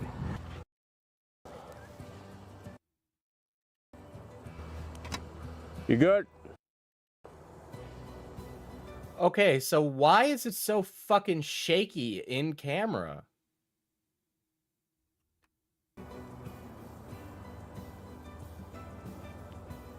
They're using like a fluid head tripod, so why is it so shaky?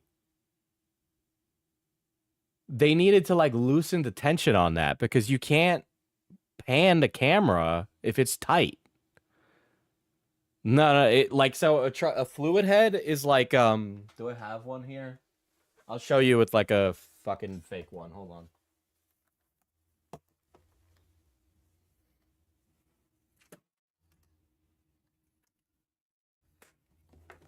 Okay. So here's an Amazon Basics tripod, right? So on one of these, right? So you see this like knob right here in the middle. Hold on, let me switch back to this. See this knob right here in the middle? So this little thing, if I loosen it, I can turn it left or right like this, right? This is a pan, okay? But if I tighten it, that is literally not that. What is this for? What the fuck is this?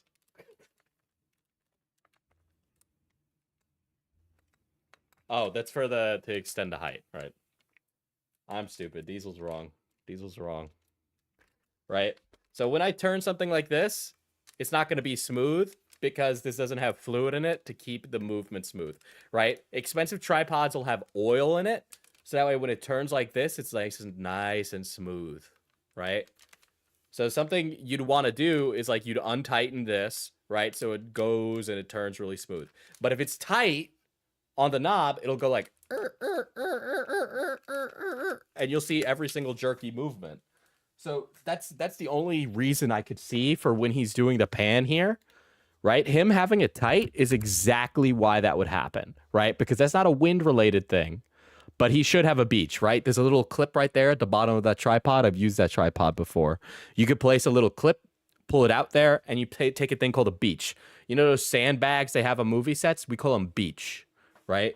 You could put one there. It would hold it down with weight. But yeah, it just seems like he wasn't using it correctly. We're about to head over and start doing the intro stuff. And then we're going to come back and do your intro stuff. So today's short film has actually been in the works for quite a while now. Probably like a month and a half I've been working on this behind the scenes on everything else, getting props done, making sure things like my swords, costuming, kit, the set, everything is ready to go for today. We have less than a day to get this done. We're going to be doing the choreography on the fly, which is something that I haven't done much of yet. The last time I did this, I did it on. We have less than a day to get this done. We're going to be doing the choreography on the fly, which is... Well, that explains it. We're going to do a lot of choreography today on the fly. Thing that I haven't done much of yet. The last time I did this, I did it with Nate for the last couple of fight scenes, and with Nate, we would do more just like freeform stuff. So today we're going to do a little bit of choreography, but we're going to do that choreography on the fly. I think it'll work and I think it'll go well. Before we do that, we've got to get all these little cinematic shots of the opening. Yeah, why was the done. schedule so short for actual filming? I don't know. But yeah, a big day that I am stressing about. I am stressed right now. I am very stressed. But luckily I have Nathan here with me. I have Marcus. We're getting everything done, everything ready. So it's good to have some help for this one. But yeah, I also have my brand new sword. I don't know if I've showed this on camera yet. It is brand spanking new. Nathan, how's that look on camera? Does it look good? Yeah, this is my new... Woo. I mean, that's badass. I'd love that sword. I want a sword. I want another sword. I already own like 3. Give me another one. I'm not going to be using this. This is a sharp. This is actually a real sword. We're going to be using training swords. But... What? The helmet itself is fine, but I think you look a bit funny in it. Because your nose kind of sticks out of it. Well, I can't help that. My nose kind of sticks out of it. There's nothing. All right, yeah. Can you stop recording, start recording, so then I can see what it looks like? Dude, how is it that they recognize all of these things in production and they know exactly what the issues are? Shad's nose sticks out very far. That broken sniff, bro. So, unlike most other short films that I do, they're done on the day with nothing but my brain. Nathan can attest to this. It is always kind of a, how would you put it? A madman's imagination, I don't know. Yeah. That's good alliteration. Well, because the thing is, it takes more time for me to go, Nathan, I need the camera like this. Like, prevising it like this is very easy. I'll show you some of my scribble. Some hieroglyphs. Tell me, can you tell what that is? What is Cult of Athena? Are those like a sword company? All right, so they storyboarded it. What we're going to do, though, is we've got to do these shots now. So they storyboarded this, and it looks bad. The ones with the helmet and stuff. That's you? No, I'm saying the one with the helmet and the sword over there. Yeah. What we're going to do is we're going to get kind of B-roll of it, because I want that to be the opening credits. Like really low down hero shots of the sword, maybe some of the helmet. We recorded, Marcus. So yeah, the storyboard isn't even that bad. It has just enough. Yeah. Oh, Cult of Athena sells swords and other bladed weaponry. Okay. When it comes to these sorts of short films, they take a lot more effort and planning. For example, I would normally get like 5 videos done today, right? But today we're just getting one. Just one 5-minute short film. What I'm going for is 5 minutes like general runtime. 3 minutes of that will be like cinematic, opening, establishing shots, and then 2 minutes of choreography. Yeah, so in that first 3 minutes of the video, it should have been like anything. something should have been happening. It was just them walking. Will be like cinematic opening, establishing shots, and then 2 minutes of choreography, fight scene stuff. So right now we're just trying to get some of those establishing shots, some of the opening stuff, which can take a little bit of time actually, which I'm okay with, because as soon as we start swinging swords around, I'm going to get very hot in all this armor. I'm wearing proper steel brig today, so heavy. What's the harm in that, eh?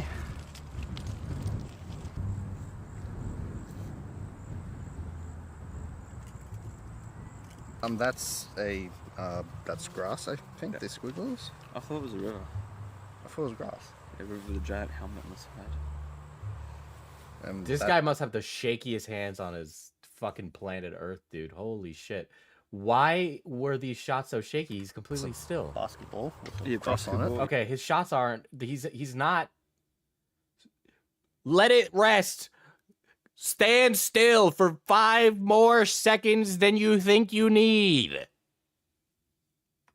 Yep, there's the goalposts. Yep, for goalposts. footies, Yep. That is actually that a one. house. That a house. Yeah. That's a triangle.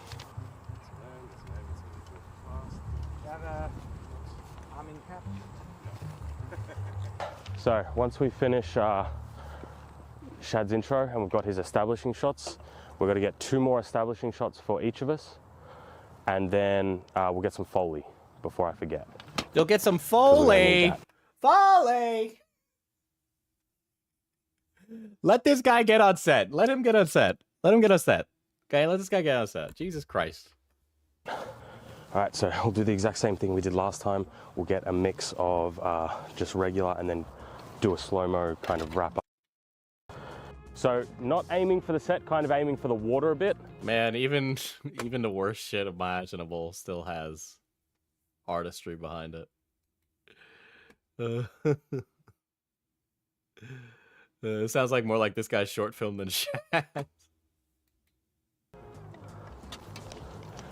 And if you're able to get some nice... Well, no wonder this fucking yapper is the guy who's using the fucking camera. That's why it looks like ass. Nice sweeping shot showing him, but also we want some sky stuff because we want to be able to put stuff in there later in post. So let's do another one. All they needed was dialogue and, you know, a story. I know. It was a bit slow. You're looking basically at the camera, like your body was flat to the camera. We want to keep you, yeah.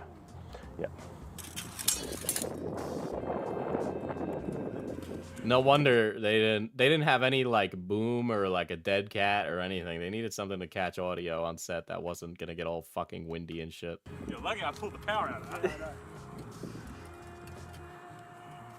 Ready? Yep.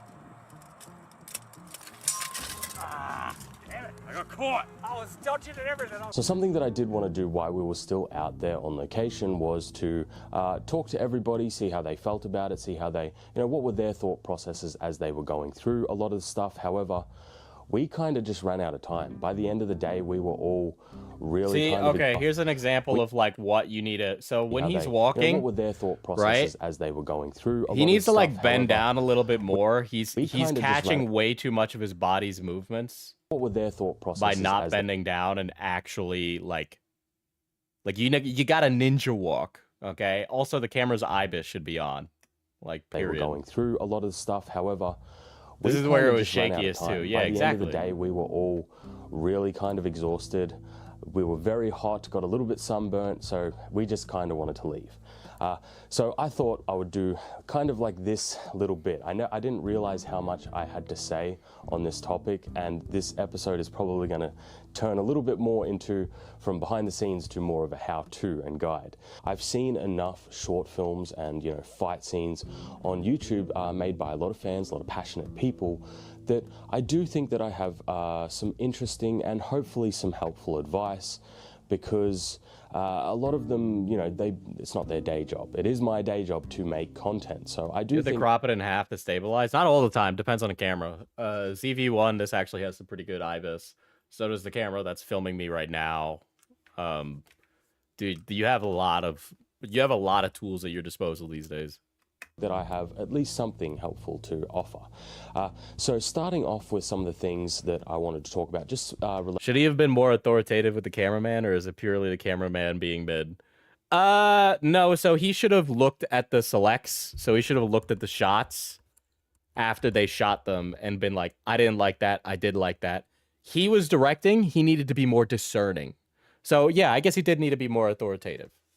Related to this fight scene specifically was we ended up being a little bit late. So in terms of timing, we originally wanted to get out there quite early, obviously. We only have one day to do it, and then film as much as we can and hopefully get everything done. We ended up leaving a little bit later, about half an hour late. Marcus actually got stuck in traffic on his way to get here. So we ended up being a little bit late to get down there. Then once we got there, we needed to go to Shad's to load up all the stuff, so then we could take it out to the filming location. However, we also were spent a little bit more time than I originally wanted or planned loading everything up. And then once we got out there, on the day, I actually changed the location, the shooting location. It's a beginner mistake to direct and star in your own film. Sometimes you're just not going to have that option. You got to, right? Like, you can film yourself and still make a good movie, but sometimes you'll fuck up too. That's completely possible. We were originally supposed to do it up higher on top of a hill. However, I felt that down by the pond looked way better. And I think that I don't know. It looks a little busy, a little like unplanned. That's what it looks like to me. Final product, but that also meant that things like lighting, because I had accounted for where the sun would be throughout the day, things like that ended up changing on the fly. So because I changed the location, it also meant that the sun was directly in our faces a lot, which made us obviously a lot more hot, a lot more tired. So a lot of things kind of compounded. We arrived late, things took longer than expected, and then when it came to the actual shooting and filming, when you're doing like cinematic shots, right? They can take a while to get right, to get the right sort of shots, the different angles. They can take a little bit longer than expected. The Op Block celebrates 4 months of membership. Diesel, you're looking hot. Flex for money, smile. But I did account for that, and the time it took to do those was what I expected. It's just because the we were late BTS and is the actual content. I know. It meant that pushed us back even further. So we didn't actually... Why'd you got a can of Barbasol up there? Anybody knows that can of Barbasol behind him? Look at that. What's that doing up there? Get that can of Barbasol out of here.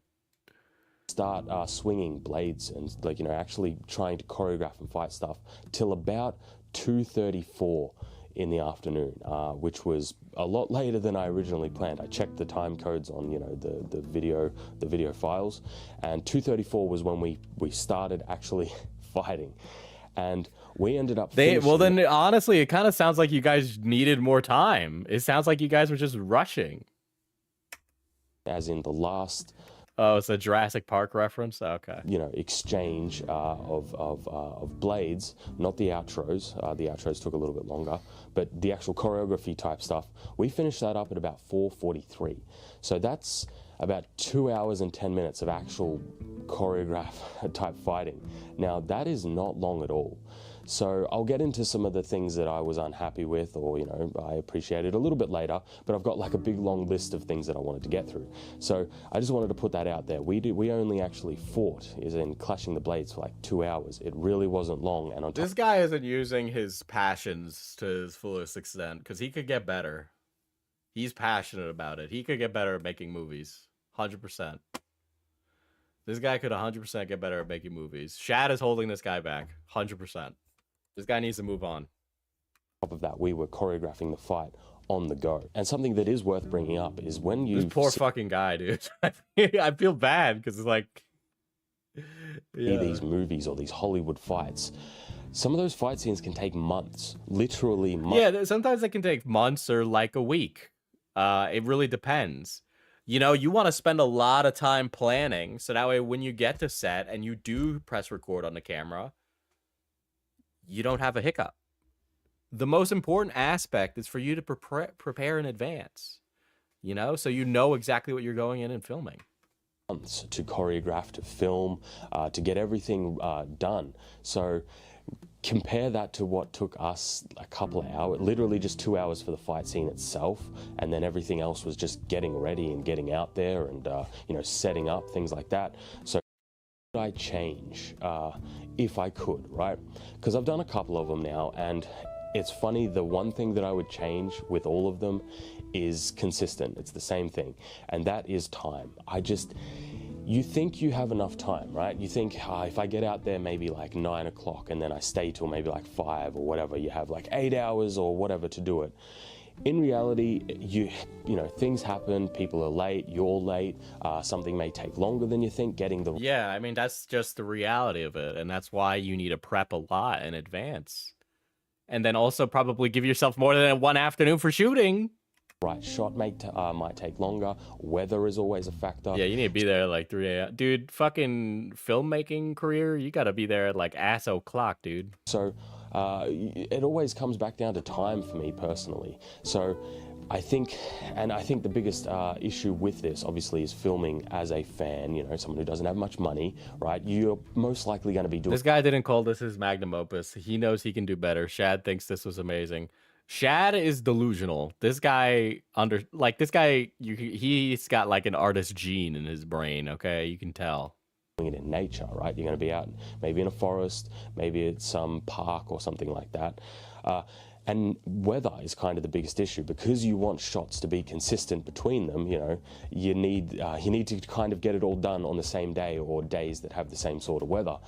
Shooting over multiple periods of time makes things a lot less consistent, so it makes them... Yeah, but like sometimes you have to, you know, you can't bang out everything in a single day, you know.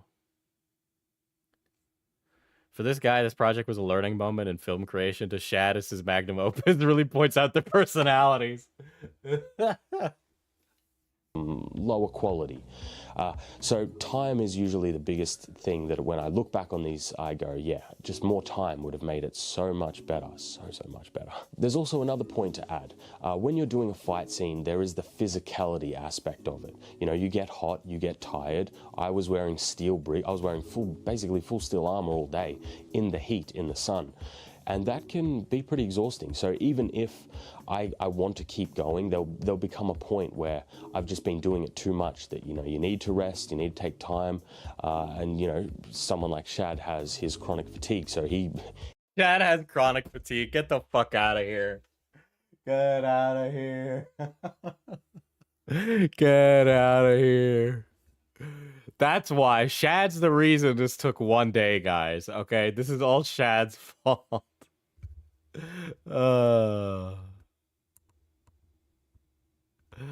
Oh my god, this poor guy. he definitely needs to rest a lot more than just an average person. Oh my god, chronic fatigue. Bros, he is overweight. That's what he is. Which means that also can take more time. That also is a lot more taxing on someone like him. But even for me, being out in that sun, in all that armor, swinging a sword around non-stop for a couple hours, it can take a lot out of you. With all the kind of like, you know, the caveats, all the stuff that happened on the day out of the way, let's get into some of the nitty-gritty of actually, you know, maybe composing a short film or a fight scene. Sad putting the fat and fatigue. Or something like that, as to how I go about it and how I would recommend other people go about it as well, because I think the final products are pretty cool, pretty good, and pretty high quality for for the budget and manpower and all that sort of stuff. So starting off, let's have a look at some of my previs versus my final shots. You heard earlier they were making fun of my stick figure drawings that I drew. No. They were making fun of it, but that's good. This is really good. You were doing the right thing. I can understand. I see that this was a close-up shot of the sword on the waist, and then this was a scene, and it looks like the dragons were planned from advance. This is good. No, this is all good. Keep doing this. In 5 seconds. The reason why I draw. Okay, the flag on the stand, flag shot, blah, blah, blah. Okay. Yeah, no, this is good, dude. All those terrible little stick figures is just so that I don't have to remember. Yeah, exactly. You should be doing this. Your principal photography should have shots like this, right? You should be able to have something in concept stage and then execute it on production. That's important. That's what a storyboard is. The composition and the flow of the shots on the day. I've done it a lot and it's very mentally taxing, and this was one of those ones where I already had so much that I had to think about and remember and do, that remembering my previs and how I wanted shots done and all that sort of stuff, it would have just taken so much longer and it would have been so much more taxing on me. So it's one of those rare occasions where I'm like, you know what, I am prevising this, I'll draw my little stick figures, and then that'll help me remember. So as you can see with some of the previs versus the final shots, they're pretty close. They're pretty much what I wanted. That's exactly what you want. There are a couple of rules that you have when it comes to composing a fight scene. We'll start off some of the basics. Well, you broke the 180-degree rule. First and foremost, don't break the 180. You definitely broke the 180. You definitely broke the 180. The composition of this tells me that you broke the 180. 180 is an imaginary line between the two combatants where your camera can go all the way around, but you never go on the other side of the combatants because you get whiplash. It's hard for you to follow. Yeah, this fight scene was filmed really badly. I remember it. Great characters. Brienne of Tarth and the Hound are great characters in Game of Thrones, but I think that was the Shad edit. Yeah, but you don't like this. And it can make a very terrible fight scene.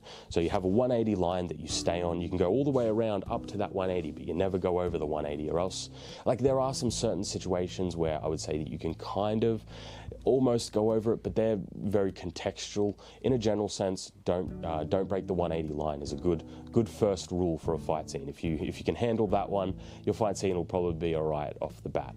The second one would be shaky cam. People hate shaky cam. Everybody hates shaky cam. Shaky cam is terrible. So don't have that. Shaky cam is a tool. I mean, it's all a tool. You know. Those are the two main ones, the two basic ones. If you can stick to those two, you're probably going to create a pretty cool... Shaky cam can be good or bad. Shaky cam can be good for an action scene too. It builds tension. Fight scene, just in a general sense.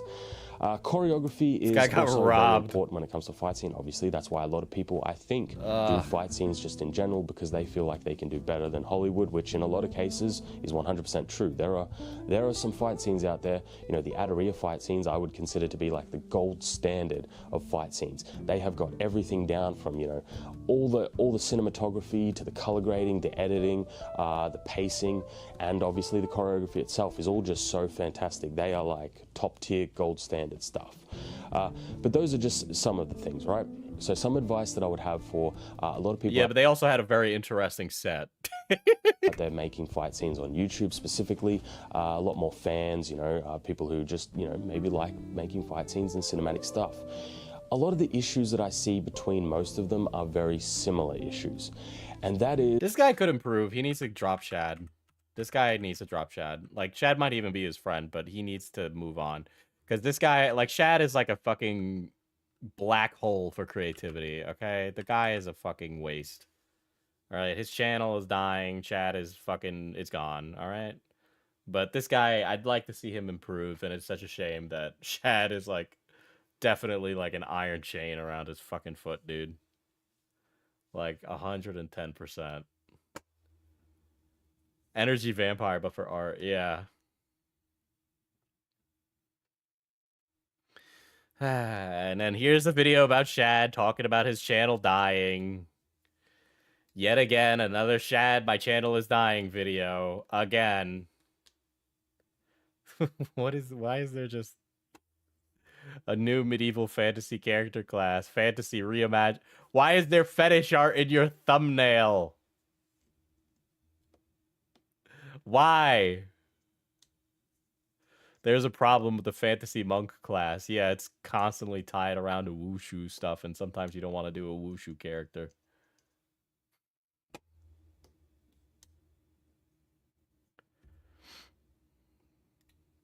YouTube is an ever-changing platform, and if you've seen any of the other update-related videos on Shadiversity, you'll probably be aware that we have really been struggling, and unfortunately, it's only been getting worse, to the point now where it is very much an adapt or die situation. In spite of the channel having a higher click-through rate and other really good metrics, average viewer watch time really high, likes, and also conversion from recommendations, we have been receiving some of the lowest impressions, which are the recommendations YouTube gives, the lowest impressions we have had since impressions were recorded in your YouTube analytics, so lowest in 6 years. And as you can imagine, that has been apocalyptic for the views, the growth, the revenue.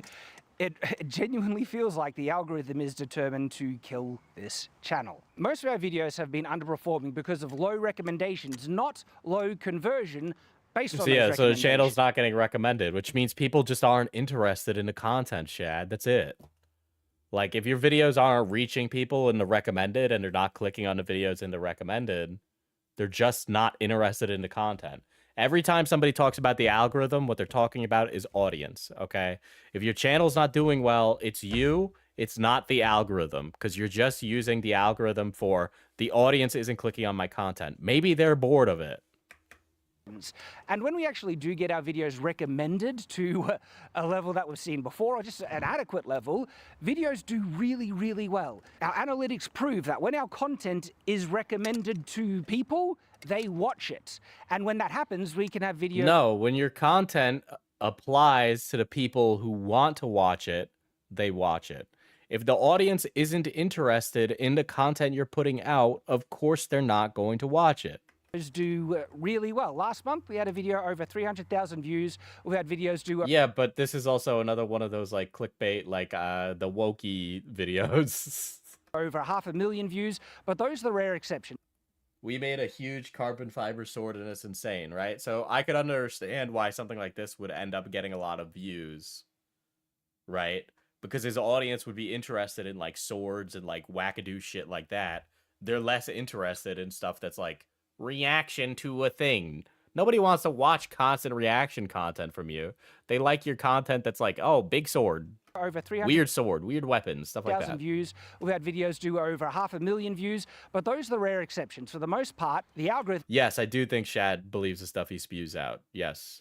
...has just been crushing our videos to the point where they're barely getting seen by our subscribers and basically not at all by new audiences. So my audience hasn't gone anywhere or been driven off or been alienated or become less interested in my videos. If that had happened, it would have been impossible to get the hundreds of thousands of views in these few videos the algorithm... Yeah, so you've reached the maximum amount of the audience. There's no more people that the algorithm is going to recommend it to because nobody else is interested in it. Thankfully recommended. The viewership numbers from these videos prove my audience is still here. What's actually happening is that the algorithm is literally hiding most of my videos from the people who like to watch them.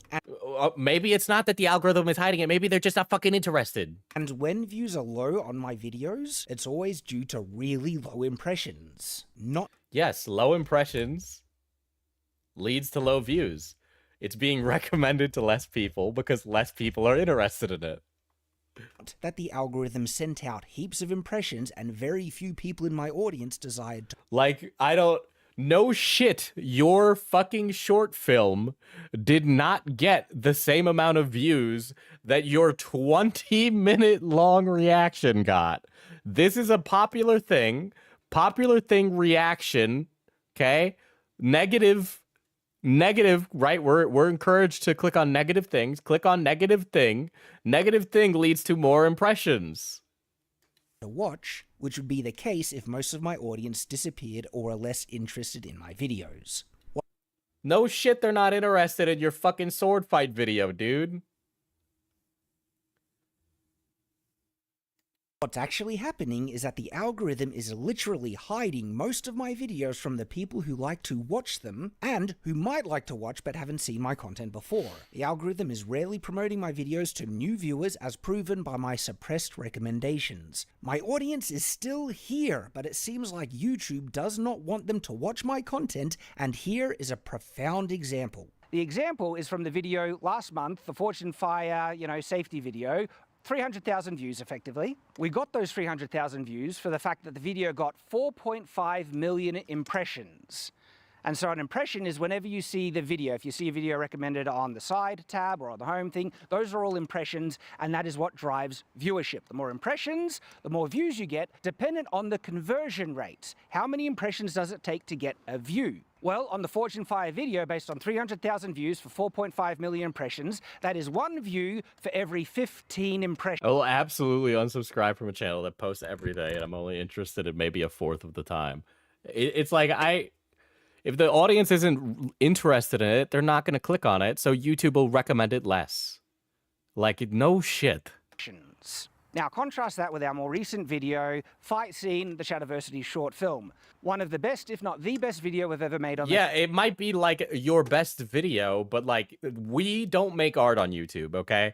It's all slop, okay? It's all slop, right? You need to develop content. It's a mix, right? You can have what you want on YouTube, but you got to understand there's a trade-off, right? Between this like integrity that you want to have versus the ability to pay your bills, right? And it's important to find that middle ground. And if you can't find a fucking middle ground, you got to like reevaluate where your content's at.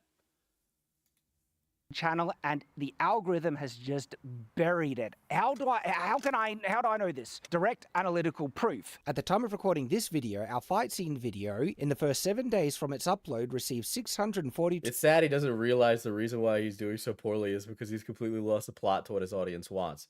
Yeah. Yeah, and then like the people who are going to comment are going to be more of the diehards anyway, right? They're going to be more inclined to comment. So it's not going to be an accurate depictor of the audience, right? Because there's like you guys watching and then like commenting in chat, but there's a bunch of people that'll watch the stream and never talk in chat. 2,000 impressions, with 50,000 views as a result and a higher click-through rate than the Forged in Fire video. The conversion between impressions and views on the fight scene video is 1 view for every 13 impressions. By all the meaningful metrics, the fight scene video is a higher performing video than the Forged in Fire one. People click on it more often with fewer impressions needed to get a view. This is exactly the same with my recently released video on the whip. 1 view for every 15 impressions. Yes, but it's also being recommended to more people. If a video is going to appeal to less people, the system will recommend it to less people. Like, I don't feel like those are qualitative, right? Like, just because, like, there's a smaller sample size of the sword fight one. So the conversion rate is obviously going to be a smaller fraction than the video that has a larger audience to begin with. Sword. Like, doesn't it seem a little disingenuous to compare the reaction video to the sword fight? 177,000. Like, I'm not a statistician, okay? I went to fucking art school, but like, Jesus Christ. Impressions with 29,000 views. That is 1 view for every 13 impressions. Once again, better than my Forged in Fire video, but it is not getting recommended nearly as much. If my fight scene video or my whip sword video were to have received the same amount of impressions as my Forged in Fire video over their first week for being uploaded, meaning they received the same amount of impressions over that first week as my Forged in Fire video did, based on their conversion rate of 1 view for every 13 impressions, those two videos both would have received 192,000 views. But like these videos. Okay, this is a 4-minute short film, okay? Right? About Shadiversity. The only thing this video has going for it is that Shad's in it, okay? It's going to appeal to less people. This is about a topic a lot of people are interested in and reacting to. So more people will want to click on this anyway because it's related to something that they're interested in, okay? And then this is also a completely different thing. And also it hasn't been up for enough time. It's been up for less than 24 hours. Okay? And you're pulling down metrics for something that hasn't been up for a whole 24 hours, dude. 20,000 more views for the same amount of impressions as was given our Forged in Fire video. So the question is, why is YouTube not pushing those videos that would receive higher views for fewer impressions? literally the videos that the YouTube audience wants to watch more. Okay, so let's look at this, right? If I was like, okay, I want my channel to be successful, right? My sword fight short film vanity project got 50K views. My video about whip swords got 28K views in 21 hours, even though that seems like a decent number of views, right? But my reaction video got a lot of views. What does this tell you as a YouTuber, guys? What kind of content should you be making on your channel if you have these 3 videos and you see the performance of these 3? Which one should you be making more of? This one, right?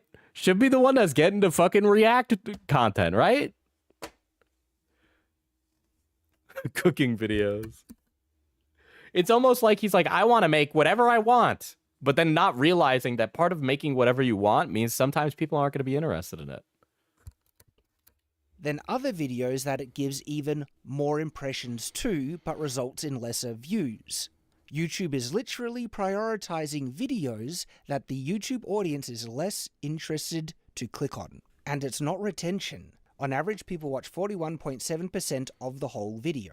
But compared to my whip sword video... But yeah, I mean, most of the audience doesn't make it through an entire video. That's average for like every fucking channel. My audience on average watched 46.9% of... Okay, so this video is recommended to less people, but the audience who was interested in it was more likely to watch the whole video, right? But the people who watch this, which by the way... This is such an apples and oranges comparison. This entire fucking video is like a recipe in not understanding statistics. That video. And the average viewer watched 56. Actually, I'm being oppressed. It's shorter, yeah.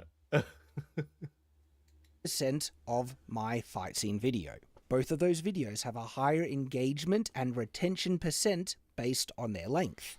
But YouTube has chosen to bury those videos, as is... Yeah, and more of the audience. So less people were interested in this, but the people who were interested in it were more than likely going to watch the whole thing. Based on their length. But YouTube has chosen to bury those videos, as is the case with most of my recent content. If they were just recommended to my audience, just that the doesn't people mean... that want to see it, they would watch the videos even more than those videos that YouTube... Yeah, it's a shorter video, so it's less of a commitment to watch the whole fucking thing.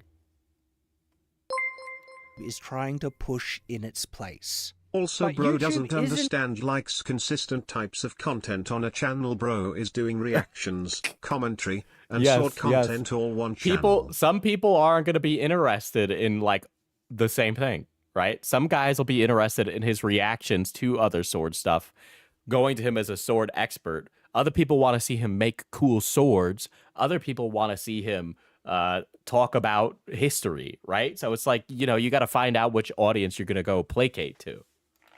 Seemingly interested in pushing videos that audiences like, that they interact with, that they want to see, but they have a different algorithmic bias. I know, it looks like he's trying to aim for multiple audiences. Where it is pushing things based on an arbitrary set of standards that I cannot fathom. For some reason, there was something in our Forge and Fire video that gave the algorithm the desire to push it, and when it got pushed, of course we get views. But we literally have videos that... Does this guy not understand why that video would have done well in comparison to the other ones? ...that are twice as popular. Everything is huge on that video, except impressions. It has been crushed. And that's what we've been facing for most of our content, except for the random ones in which the algorithm decides it'll promote it. That has a good click-through rate, good retention, and high watch time will make the YouTube algorithm recommend that video more to new audiences. I can, the equation, get lower recommendations than others. Unfortunately, for my situation, it is simply not the quality of the video or how and you have the resources to invest to get really... If I was presented all 3 videos of my recommended, I wouldn't watch any of them. Bro thinks too highly of himself just because he's in it. You and everyone should watch it. I know. high production and a lot of content. High production doesn't like guarantee success. Okay. I was watching this guy called Magic the Noah recently. Right. If high production value guaranteed success, a channel like this wouldn't be successful. Okay? This motherfucker does videos in Google Slides, guys. Google Slides. I have some good news for you guys. This is in Google Slides, chat. Wait, 9 million views. If production value was an indicator of success on YouTube, then fucking big studios would be killing it. Yeah, Magic the Noah is also funny. But there's plenty of guys that are not making incredibly, like, amazing content and killing it.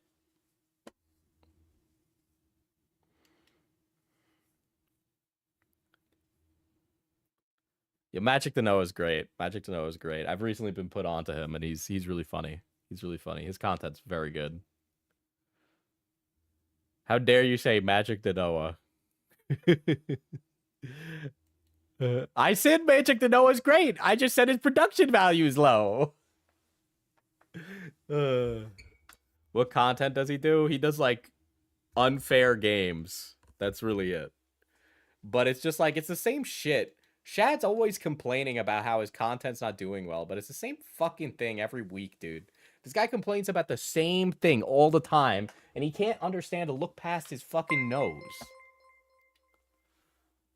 I feel like what started this is he wanted to be on his brother's level of popularity, but doesn't understand why it's more popular. The sword content is just going to be less popular. It's more niche. You know? It's more niche.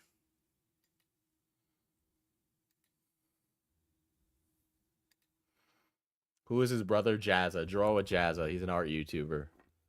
But yeah, Shad has always had like a weird like pissing match with his brother. It's just like their constant back and forth thing. It's just what it is, right? But I don't want to fucking listen to Shad complain about how he's not getting views. It's all the fucking time. This guy is a broken record. I think they're twins, by the way.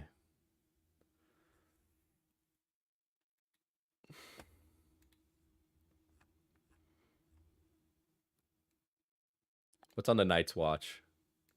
I don't want to see Chad complain. Goes to see him complain.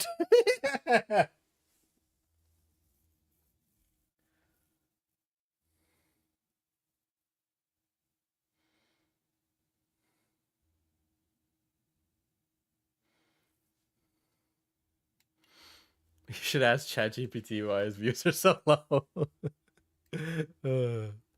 God damn. I'm gonna get out of here though. I need to take a poop. So I'm gonna get out of here.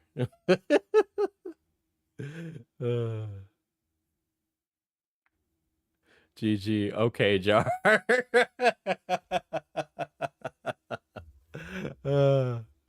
God forbid. Haven't you guys read the book? Okay, everybody does it.